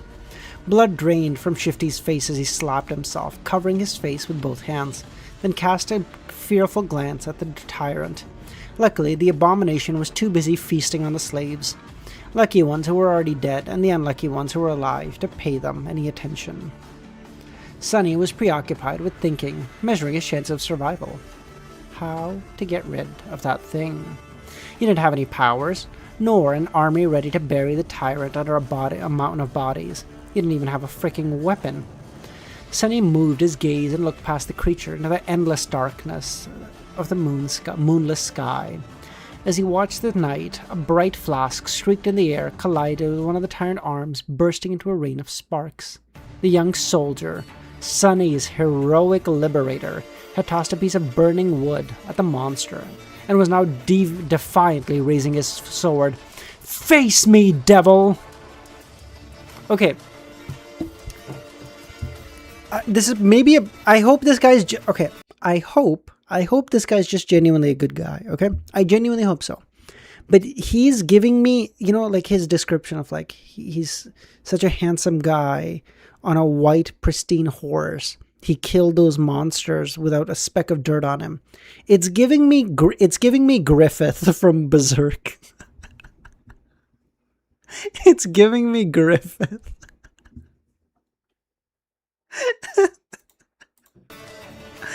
I don't know why. That's just what I see.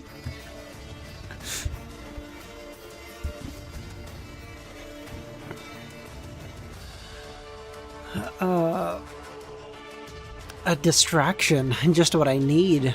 Because there was no way for Sunny to kill the Mountain King with his own 2 hands, he had decided to enlist some help. A human wouldn't be up to the task. So instead, he was planning to use a force of nature. Since I can't do the bastard in myself, let's make gravity do it over for me. He was in the middle of thinking over the details of the plan when the young, foolish hero's bravado presented an opportunity. Now everything depended on how long the pompous idiot would stay alive. "Come with me," Sunny said as he ran to the far end of the stone platform, where the heavy wagon was perched dangerously close to the edge of the cliff. Shifty and Scholar shared a dubious look, then followed, perhaps confusing his calmness with confidence, or perhaps divine inspiration. After all, it was a widely known fact that the crazy people were often favored by the gods. Behind them, the hero nimbly ducked under the tyrant's claws, slashing it with his sword. The sharp edge slid ineffectively across the dirty fur, not leaving even a scratch on the creature. In the next second, the tyrant moved with frightening speed, throwing all 4 hands in the direction of its new, irritating foe. But Sunny had no way of knowing. He was running with speed, getting closer and closer to the wagon.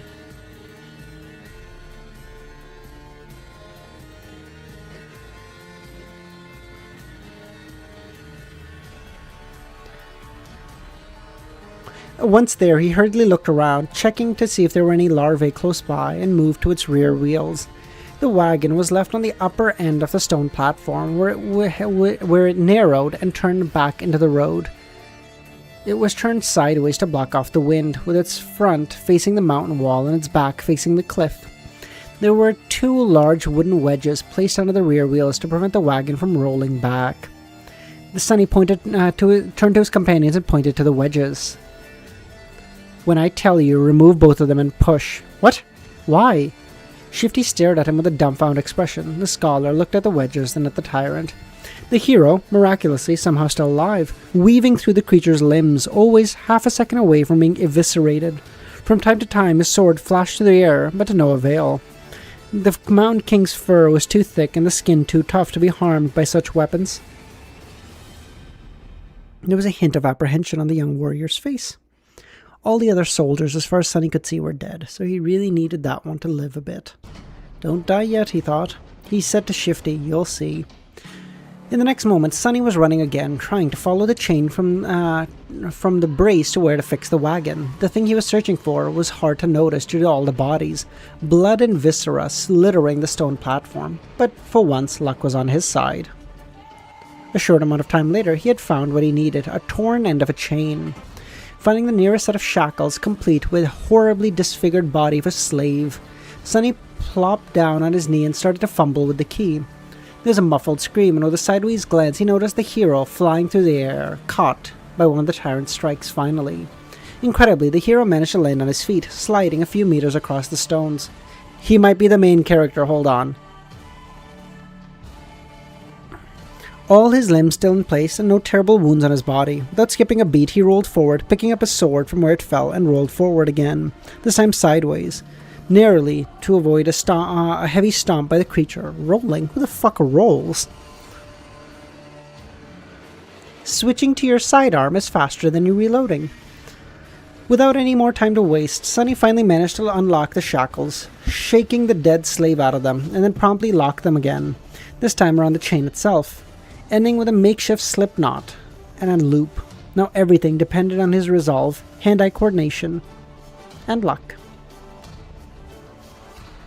Turning to Shifty and Scholar, who were still waiting by the wagon, he screamed, "No! Leodero!" No, wrong series, I'm sorry. He then picked up a sizable length of chain. Sonny stood up and faced the tyrant. Hero spared himself half a glance, his eyes lingering on the chain for a moment, then followed it to the wagon. And without even a hint of emotion, the young warrior doubled his efforts, drawing the creature away from Sonny. So he's smart too. What a scam. Clearing his head of all unnecessary thoughts, Sonny concentrated on the weight of the chain in his hand. The distance between him and the tyrant and his target. Time seemed to slow a bit. Please don't fucking miss.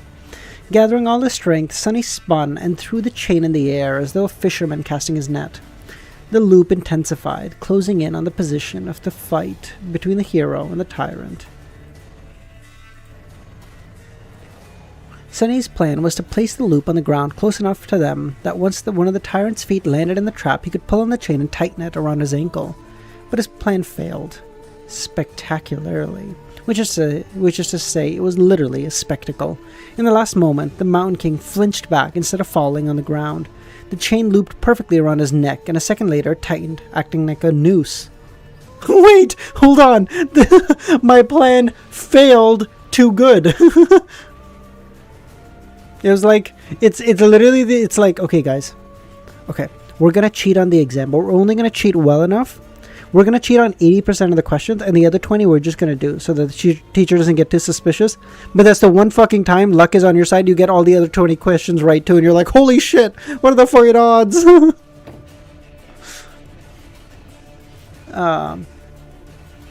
Moments later, the wagon would roll off the cliff, pulling the tyrant down with it. Sonny looked back to make sure and instantly turned paler than he was. Shifty and Scholar did manage to remove the wedges from the wagon, and were now desperately pushing to the edge. But the wagon was rolling slowly, very slow, much slower than Sonny anticipated. When you get to 3100, time surely flies. Unlucky! Thanks so much for coming, man. I don't think I've seen you before. Thank you so much. You can look at the 5 manhwa chapters if you want. You've already read what it covers. Let's go. Wait, really? Like, it's doing 1 chapter a manhwa chapter? That's fucking crazy. Huh?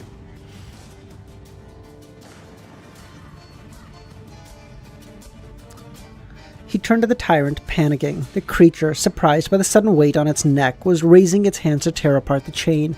And Sunny's eyes widened. In the next second, the hero crashed into one of the tyrant's legs, throwing it off balance, buying them some time. Sunny was already rushing to the wagon, cursing loudly. Reaching it, he threw himself onto the damp wood alongside Shifty and Scholar, pushing with all his strength left in his body. Roll, you piece of shit! The wagon sped up a little, but was still rather slow, and at the same time the tyrant managed to get a hold of the chain and was ready to free itself. Now, whether they lived or not was a question of what would happen first. Mick, how's it going? I don't think I've seen him in here before. If you guys are new here, I'm gonna be going through Reverend Insanity and Shadow Slave for the next, I don't fucking know, however long. If you guys are interested, consider joining our Discord, link in the description, so you can know when I'm gonna go live. Oh, you're Wallflower, fuck you. I know you. Fucking imposter ass, get the fuck out of here. God, making me say all that. God, idiot. Couldn't have said that before. Sorry. Sorry. Wasting my damn time.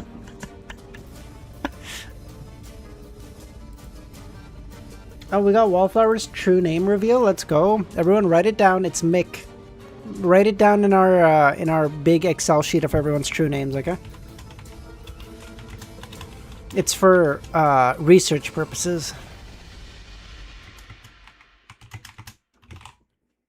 What?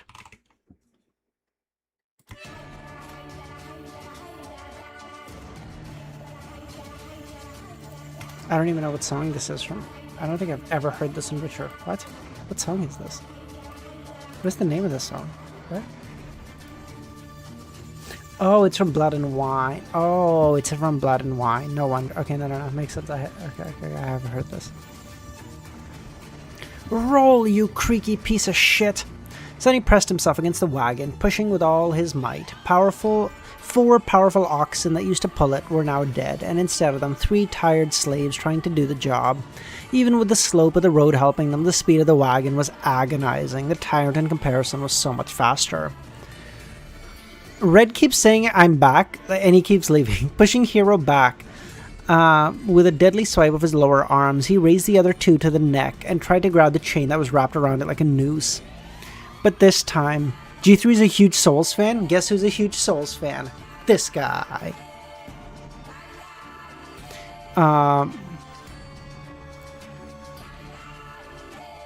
However, this time the Mountain King's fearsome physique turned to its disadvantage.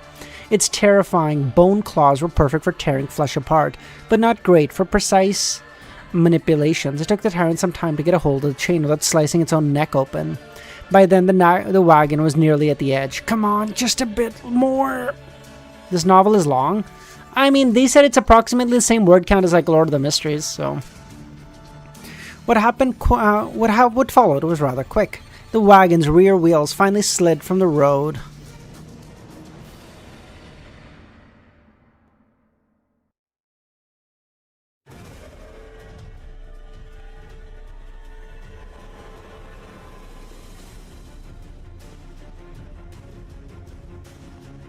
Hanging over the dark, seemingly bottomless pit, the creature turned, staring expressionlessly at the 3 slaves with its 5 milky dead eyes. The wagon careened, throwing Shifty and Scholar off their feet, then froze, balanced precariously on its middle axis. Sunny was the only one left standing, casting a glance at the towering monster, then slammed his shoulder into the front of the wagon, putting all his weight into it. The wagon finally lost its balance and rolled over the edge, scraping its underside deafeningly against the jagged rocks. Sunny fell forward and landed on his knees, narrowly saving himself from tumbling down the cliff with it. turning his head to the tyrant, giving it a wicked smile. The Mountain King made a move to lunge at the scrawny slave, but it was too late. A moment later, the chain on his neck drew tight and was yanked back with tremendous force. I'm calling some bullshit, like, the system is not going to give him credit for this kill, because it's going to be like, oh well, technically gravity killed it, not you, It's going to be some bullshit like this, I'm telling you. Sonny fell forward and landed on his knees, narrowly saving him from tumbling down the cliff with it, turning his head to the tyrant and giving it a wicked smile. The Mountain King made a move to lunge at him, but it was too late. The chain around his neck drew tight and was yanked with tremendous force, flying off the edge of the cliff like a ragged doll. The creature fell into the darkness silently, as though refusing to believe that it was defeated by a mere human. Go and die, bastard, Sonny thought. Then he took a deep, ragged breath and dropped to the ground. This is it? Did I pass? He rested on the cold stone, staring at the night sky, waiting for that faintly familiar but elusive voice to announce his victory. But instead of that, wave after wave of pain that he had chosen to ignore earlier started to catch up with him. Sonny groaned, feeling hurt all over, the skin on his back slashed by the slaver's whip, pierced by the bone spike of the larvae. Especially was in agony. He was starting to shiver. I guess not, he thought. What the fuck am I supposed to do? A dark figure appeared before him. It was the hero, looking calm and as handsome as ever, dirt and scratches on his armor, but he appeared fine. He extended an arm to Sonny. Stand up, you'll freeze to death. Sonny sighed, accepting that the first nightmare was not yet over. He clenched his teeth and rose to his feet, ignoring the hero's helping hand. I hate main characters who are like this. I'm not gonna take a helping hand. I hate humans who are like that. People who do this shit in reality piss me the fuck off too. Like, I'm not gonna take your hand. Fuck you.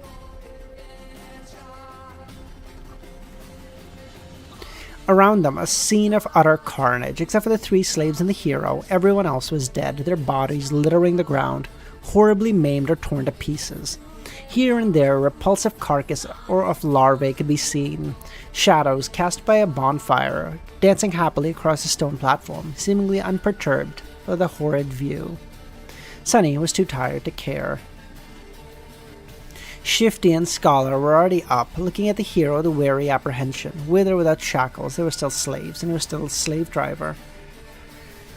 The soldier simply sighed, noting their gazes. Come to the fire, all of you. We need to warm ourselves and discuss what to do. Without waiting, the hero turned and walked away. After hesitating for a few moments, the slaves followed. A bit of time later, the four of them, seated around the bonfire, soaking up the heat. Shifty and Scholar close to each other, maintaining a safe distance from the hero, Sonny apart from everyone else. Not because he has a specific reason to distrust one or more of the others, but simply, he didn't like people in general. Hold on, he might be my go. Growing up, Sonny was always a misfit. It's not that he never tried to become close to someone, it's just that he seemed to lack the ability. Hold on, I might be reading about me. Like there was an invisible wall between him and the others. If he had to put it in words, Sonny would say that he was born without a small, important gear in his brain that everyone else seemed to have. As a result, he was often baffled and stumped by how humans behaved, and his attempts to imitate it, however diligent, fell flat. The tism go burr true. If he had to put it in words, no. As a result, this strangeness made others uncomfortable. In short, he was a bit different. As if there was one thing people hated. And if there was one thing people hated, it was those different from them.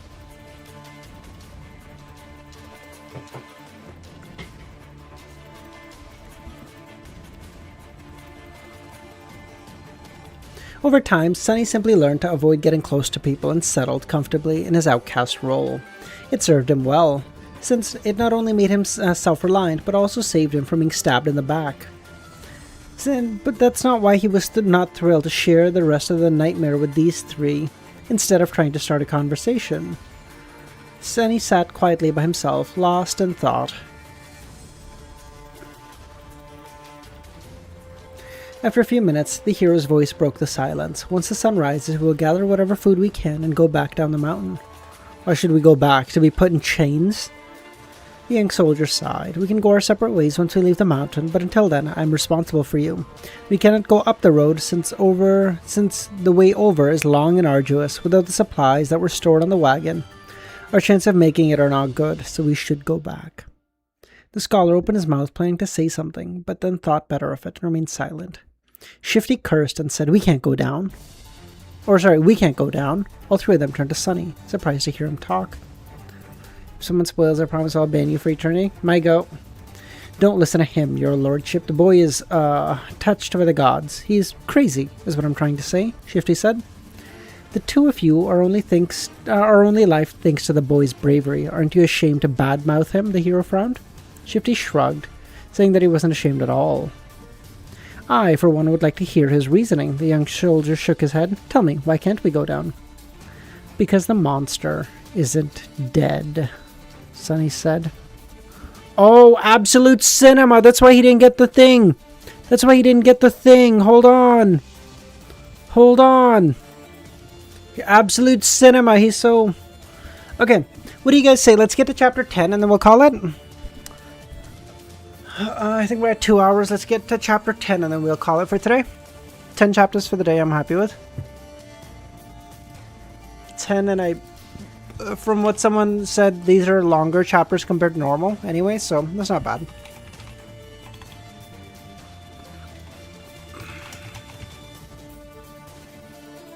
Of course, no matter how many chapters I get, Somic at the end is gonna go 3 hours, 10 chapters. What a fucking loser. Yeah, I saw your earlier message, Somic. I just let it go, bitch.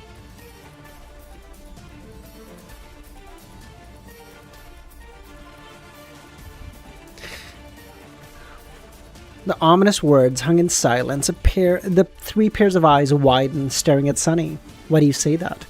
After thinking about it, Sunny came to the conclusion that the tyrant was indeed still alive. His reasoning straightforward. He didn't hear the spell congratulating him on slaying the monster, which meant it was not slain. When he couldn't explain that to his companions, he pointed up. The monster jumped from incredible height to land here, and wasn't harmed. Why would it be killed by falling off the platform? No one could find a flaw in this argument, which means it's still alive, somewhere down the mountain, so by going back, we'll be drawing ourselves into its maw. Of course! Why didn't I realize? The scholar rubbed his temples and mumbled. The hero was the most stoic of the 3. After thinking it over, he simply nodded. I should change, right? Not out of thing music and just back to like the regular creepy music we were on before. Hold on. Let me just change music really quick.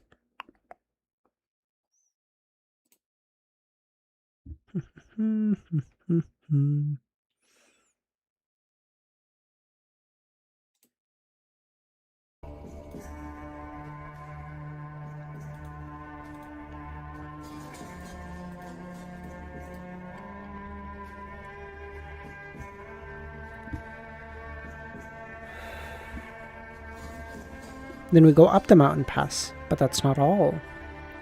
If the monster is still alive, there's a good chance it will return here and then pursue us, meaning that time is of the essence. We must move as soon as the sun rises. We can't allow ourselves to rest the whole night anymore. We must gather supplies. If there was a chance, I would have liked to give these people a humble burial, after gathering all that we can from them, but alas, fate had decided otherwise.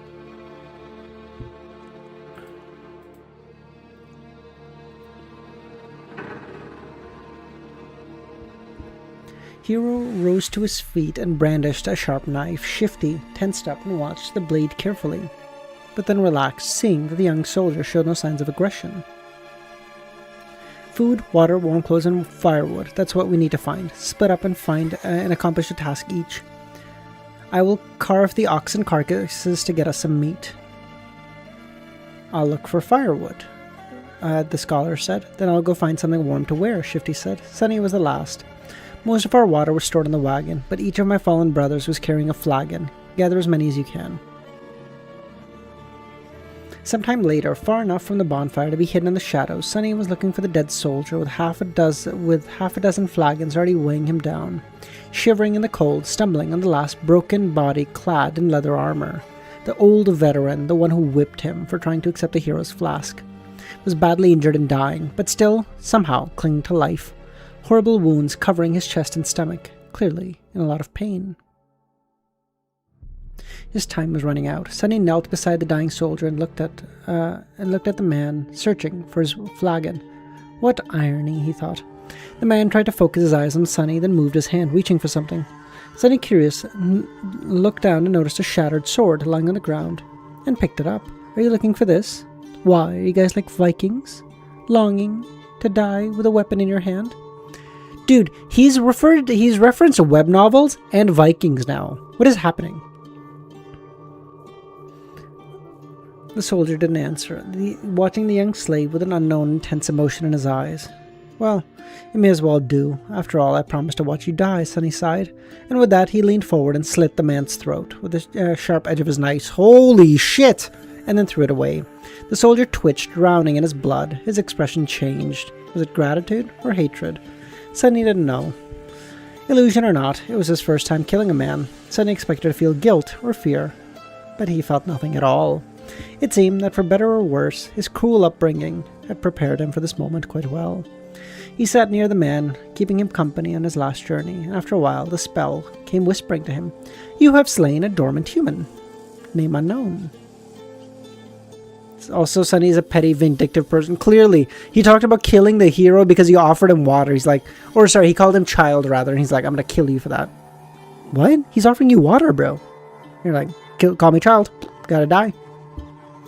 What? Alright, killing people is an achievement. As far as the symbol is concerned, they don't usually show this in webtoons and dramas. Okay, bro. Okay, don't pat yourself on the back too fucking hard. He registered the fact and put it away, but as it turns out, the spell wasn't done. You have received a memory. Yes, come on, give me something, Sunny thought. Memories could be anything, from weapons to enchanted items. One received from a dormant ranking enemy wouldn't be too powerful, but it was still a boon. Weightless and undetectable, able to be summoned from nothingness with a simple thought. Quite useful. What's more, unlike corporeal things, he'd be able to bring it back to him in the real world. The advantage of having something like that on the outskirts was hard to overestimate. A weapon. Give me a weapon. Give me a weapon. Memory received. Silver bell. Oh, for fuck's sakes, of course. Still, this was worth investigating. Maybe it had a powerful enchantment, like being able to send out destructive sonic waves or repelling incoming projectiles. Sunny summoned the runes and concentrated on the words Silver Bell. Immediately, an image of a bell appeared in front of him, a small memento of a long-lost home, which once brought its owner comfort and joy. Its clear ringing can be heard miles away. What a piece of shit! His first memory turned out to be pretty fucking useless, like everything else he could find, of course. No matter, Sunny dismissed the rune and got busy removing the dead man's fur cloak and warm, sturdy boots. As an officer, the quality of the clothes was not a notch above those of a simple soldier. After putting them on, he felt warm for the first time since the nightmare began. Perfect, he thought. The cloak was a bit bloodied, but then again, so was Sunny. He looked around, easily piercing the veil of darkness with his tenebrous eyes. Oh my god, someone get Queen in here. They said it. They said the thing.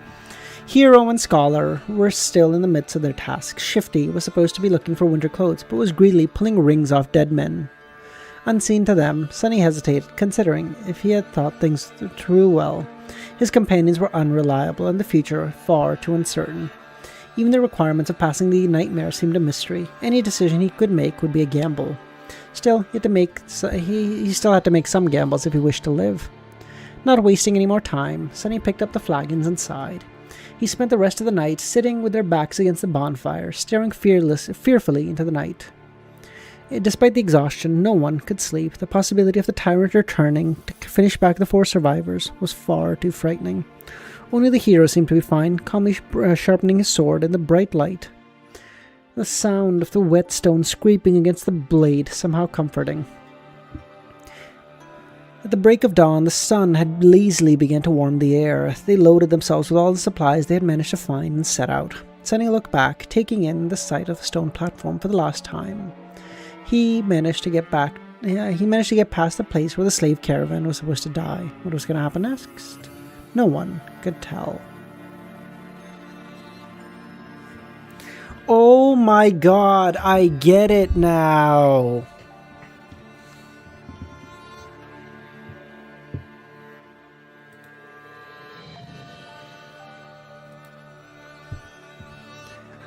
I get it. I saw a stream from Easy. I think I might have even popped by for a quick second. The stream was titled like Fourth Nightmare or something. Oh, that's what it is. Oh, I get it.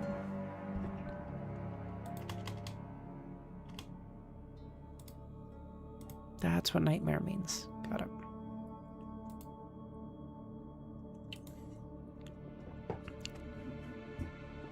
There was a problem. They were planning to follow the road up the mountain pass and then over it, getting as far from the scene of the massacre as they could before the night came, but the road was no more. At some point during the last months, or maybe even just yesterday, a terrifying rock. What do you get? Oh, I just meant what a nightmare means. Like he's gonna finish this, then do another nightmare, finish this, finish that, do another nightmare, finish that, do another. Okay, that's what it was. That's what nightmare meant. Okay, I see it.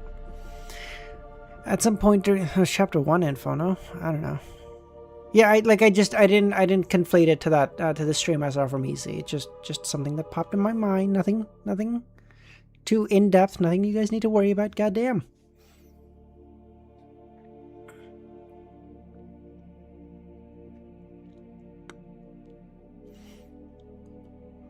Or maybe even just yesterday, a terrifying rockfall had occurred, obliterating the whole segment of the narrow path and making it untraversable. Sunny stood at the precipice of the vast chasm, looking down with no expression at all. What do we do now? The scholar's voice muffled by the collar of his scavenged fur cloak. His follower, Shifty, angrily looking around, his gaze stopped at Sunny. A suitable victim to prevent his frustration. I'll tell you what, get rid of some fucking dead weight. He eyed Sunny's fine boots and turned to the hero. Listen, your lordship, the boy's too weak. He's slowing us down. Plus, he's weird. Doesn't he give you the creeps? Look at how he's looking at me. I swear to the gods, ever since he joined, nothing has gone right. Maybe the old man was right. The boy is cursed by the shadow god. Sunny struggled not to roll his eyes. It was true that he was unlucky, but the whole truth was opposite to what Shifty was trying to insinuate. It was not that he had attracted misfortune to the slave caravan. It was because the caravan was doomed that he ended up there in the first place. But I've never said that. Whatever, shouldn't we just get rid of him? He can't go on for much longer anyway. Scholar gave Sunny a strange look. Perhaps Sunny was getting paranoid, but there seemed to be some calculating coldness in the older slave's eyes. Finally, the slave shook his head. Don't be so hasty, my friend. The boy may prove useful. But finally, the hero spoke. We are not leaving anyone behind. As for how much longer he will endure, just worry about yourself. Shifty clenched his teeth and waved his hand. Fine, so what do we do? The four of them looked at the broken road, then down the slope, finally, where the sheer cliff was broken by the falling rocks. After a bit of silence, the scholar spoke. Actually, in the old days, there used to be a path leading up to the peak of the mountain, sometimes used by the pilgrims. Later, the Empire had widened part of the path and built a proper road on top. Now, leading to the mountain pass instead of the peak, of course. The remnants of the original path should still be somewhere above us. If we can reach it, we should be able to find a way back to the undamaged section. Everyone followed their gaze uncomfortably at the prospect of climbing the treacherous slope, except the hero, who, of course, remained as calm as a saint. Due to the rockfall, the slope wasn't an almost vertical wall anymore, but the incline was still quite sharp. Climb that? Are you insane? The Shifty spoke. You have a better idea? Scholar shrugged. No one did. After a bit of preparation, they began the ascent, Shifty and Scholar stubbornly carrying the weapons they had picked up off the soldiers. But Sunny, with some regret, decided to leave his newfound short sword behind, knowing the climb was going to test the limits of his endurance. The sword may not seem that heavy now, but every gram of weight was bound to feel like a ton later. As the weakest member of the group, he was already struggling to keep up, so there wasn't much choice. Shedding a few kilograms of iron was the right thing to do.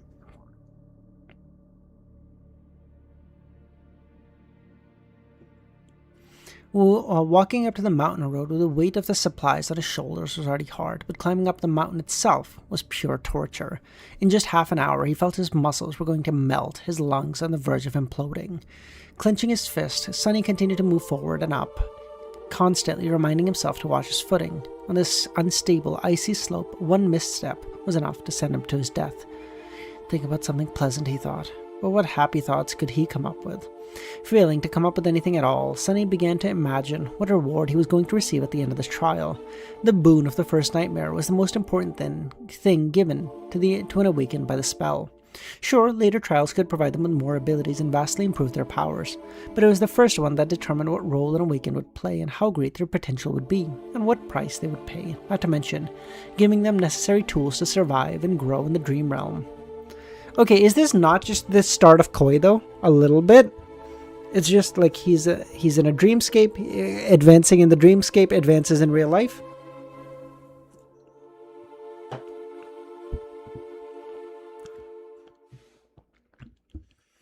The main benefit of the first nightmare boon was simple, yet possibly the most important. After completing their trial, aspirants were bestowed with the ability to perceive and interact with soul cores. Soul cores were the basis of one's rank and power. The stronger your cores, the greater you would become. The same for nightmare creatures, with a deadly caveat that unlike humans, they could possess multiple cores. A lowly beast had just one, but a tyrant like a mountain king had 5. Coincidentally, the only way to improve your core was to consume the soul shard scavenged from the corpse of other dream inhabitants.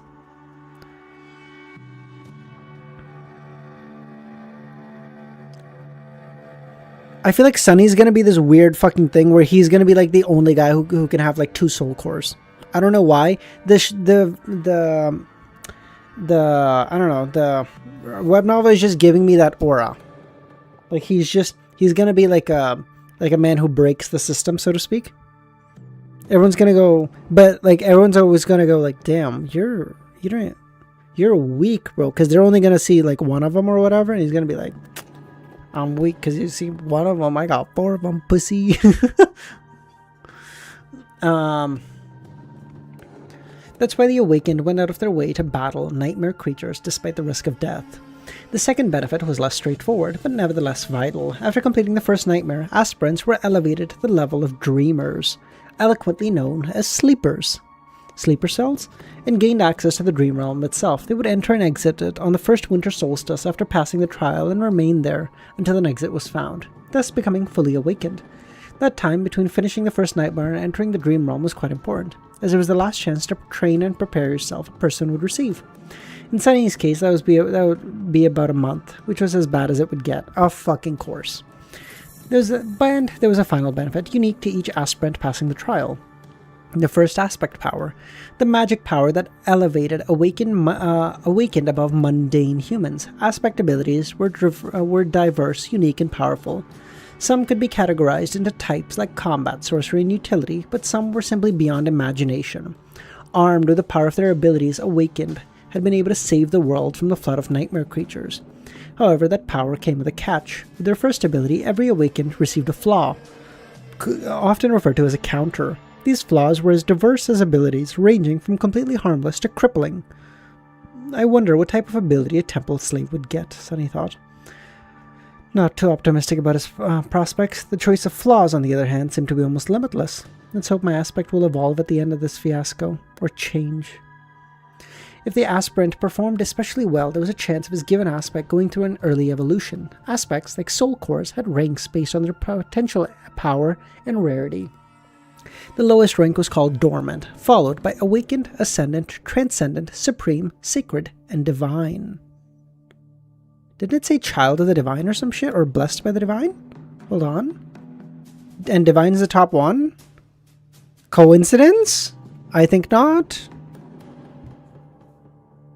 Let me just add that to my notes, please. Oh, yeah, okay, I know, Chris, I know. Don't worry. I'm on top of it, don't worry.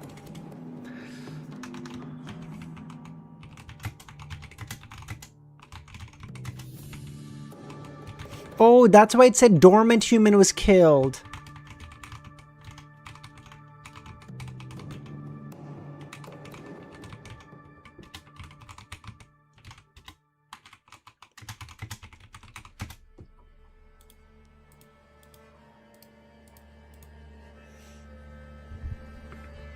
With the amount of crap I've put through it, if the spell, if it has any conscience, should at least give me an awakened aspect, right? Maybe even an ascendant. Bro, I doubt it. Finally, there was the tiniest possibility of receiving a true name.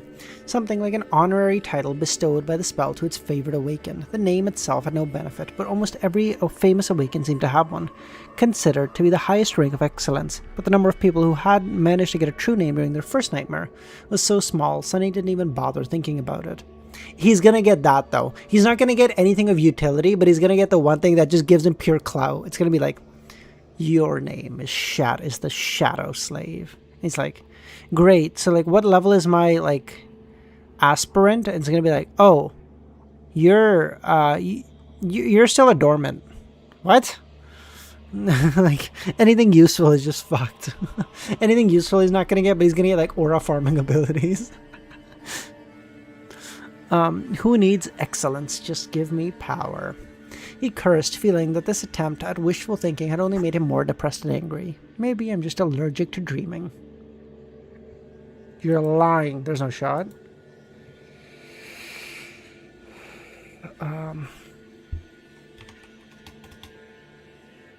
Dormant is also a rank? Yeah, I know.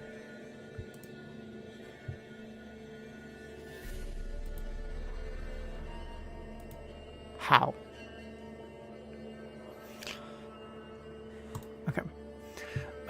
An allergy like that would be truly ironic, considering that if he was destined to spend half of his remaining life in the dreams realm, even if he survives long enough to get there, that is.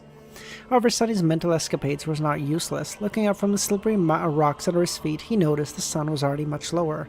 Come to think of it, the air was much colder. At least it helped me pass the time, Sunny thought. The night was approaching. Alright, boys. Let's do the last chapter, and then we'll call it there for today, okay? And then we'll come back to Shadow Slave in 4 days. Goddamn, 4 days?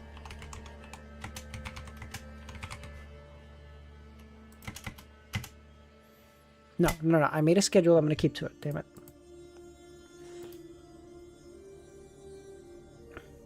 By the time they decided to stop, Sunny was on the verge of fainting. Hours after hours of traversing the rough mountain slope, his body was almost at its limit. But to everyone's surprise, Shifty seemed to be doing even worse than him. Oh, true! Kick him off! Fuck him! Kick him off the edge! Fuck him! The roguish slave's eyes were muddy and unfocused, aimlessly wandering, his breath ragged and shallow, as if something was exerting pressure on his lungs. He looked feverish and unwell. It's because he's carrying... It's gonna be literally my Skyrim character. It's gonna be like, dude, you're like level 99. Where is your stamina so fucked? And then you look and it's just because I'm carrying 4,000 swords, because I'm like, listen, I can sell them in the next town. I just need to make it to the next town. I can sell it. He's carrying like all the fucking swords. As soon as the hero found a suitable place for camp, Shifty simply collapsed on the ground. The most unnerving part about all this was the lack of angry cursing that they had already gotten used to. The slave lay silent and motionless, with only movements of his chest betraying that he was still alive. Several moments later, he uncorked his flagon and with a shaky hand greedily drank a few large gulps. Conserve your water, the hero said. Disregarding this, Shifty drank more and more, emptying the flagon. The scholar didn't look much better, though. The arduous climbing took a heavy toll on the older slave. Despite the unbearable cold, he was sweaty with bloodshot eyes. Being the weakest of the three, Sunny somehow had managed to endure the best. This is somehow true, though. It's weirdly true. Like in climbing, the lighter you are, even if it looks to the point of fragility, it's like better. Like in climbing, it's just like I have a pretty strong back. I don't mean to like toot my own horn or whatever, but like my back is by far my strongest like muscle group. And even for me, like climbing is rough as way rougher than for my friends who are like way weaker at pull-ups and shit than me, because they're just so much lighter. The endurance aspect of climbing is so disgusting. And even then, like we only do like fucking most gym muscles are kind of for looks, not how that works at all. But it's just like climbing is so stamina intensive. It's just like the ideal weight for climbing is like literally as low as possible. Can't we just melt the snow once there's no more water? I mean, look at strongmen. Brother. Yeah, look at strong... It's not that It's not that they don't have muscles. They just have, it's because they weigh so much, their muscles are just still sculpted by the fat around them, because they do still carry a decent bit of body fat just because of the sheer size they are. They weigh like 350 pounds. You guys are fucking huge. What does gym muscles even... Okay, that's not... It's fine.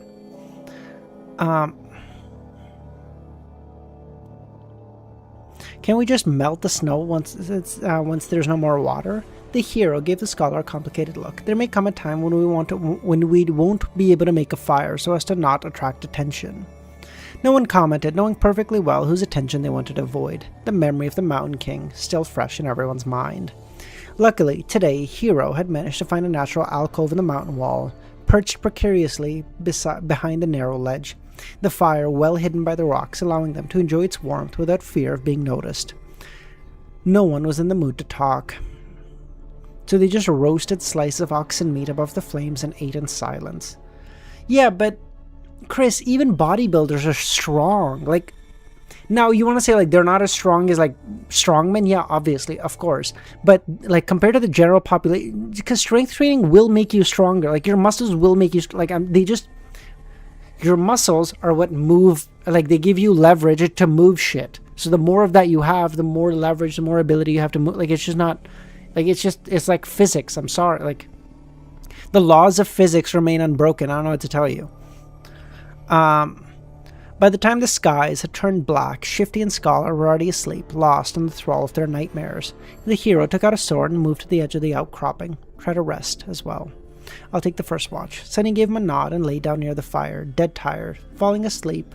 Inside a dream was new for him, but unexpectedly it turned out to be quite mundane. As soon as his head touched the ground, his consciousness slipped into darkness. After what only felt like a second, someone shook him. Groggy and disoriented, Sunny blinked, noticing the hero above him. These two didn't look well, so it's best to give them some time to recover. Don't let the flames go out and wake us once the sun starts to rise. Or if the beast appears. But I don't... Like, maybe I'm wrong. Again, I don't think I am, but like maybe I'm wrong. I don't know how you train muscle for aesthetics. Like, what does that mean? Supernova Dominator's Law? Yeah, like genuinely.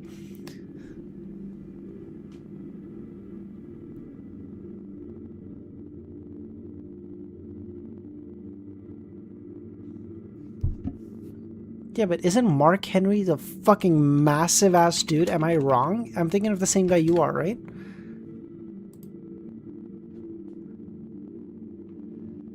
Yeah, look at the size of this fucking man. What are we talking? My fucking torso is the size of his bicep. What the fuck are we talking about? No shit. What the fuck is that? What? Look at that shit. And he's probably still not even flexing all the way. You can probably make it bigger still. What the fuck is that? This is the size of a fucking watermelon. Okay, sorry. Back. I'm gonna have to cut that out of the YouTube video. The YouTube video is gonna go, bro. Why are we looking at this man?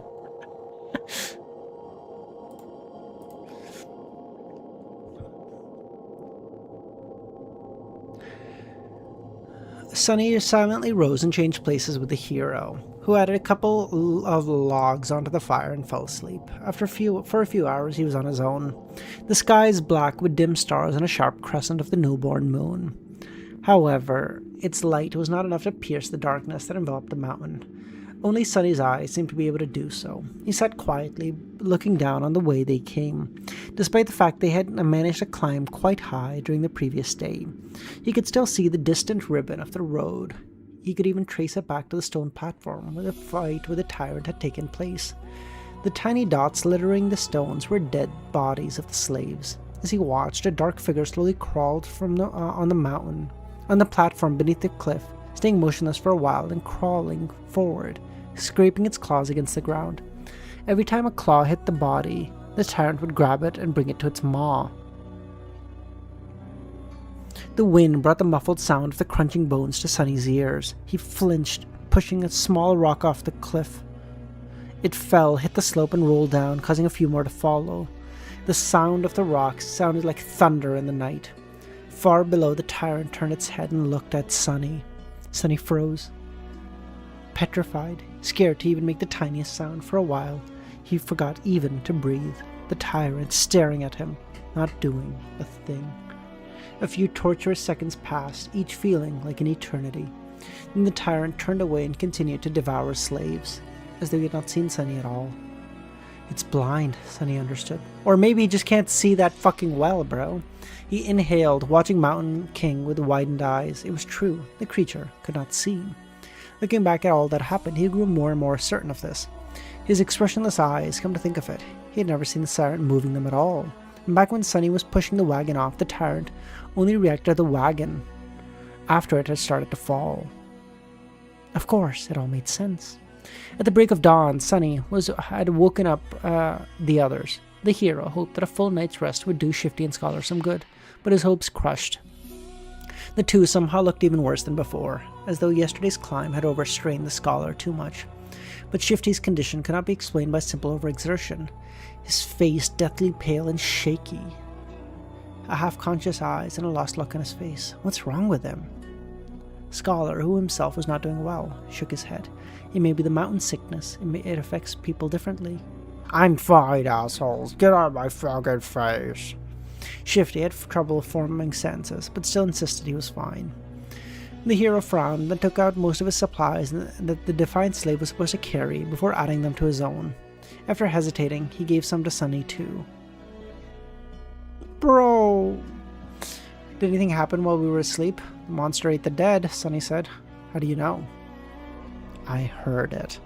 The hero moved to the edge and looked down, trying to make the distant stone platform, and after a moment he clenched his jaw, showing signs of uncertainty. Then we need to move. If the creature's finished with all the bodies, it will come for us. We need to find that old path before nightfall. Frightened and dejected, they set out again and continued to climb. Sunny was slowly dying under the weight of the added load. Thankfully, Shifter and Scholar had already drunk most of the water, lightening it a little. Oh wow, what a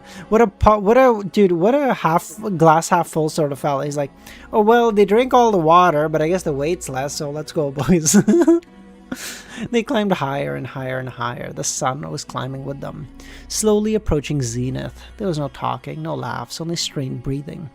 Each survivor concentrated on their own steps and footing, but Shifty was falling further and further behind, his strength abandoning him. At some point in time, Shifty heard a desperate scream, or Sunny heard a desperate scream, turned around.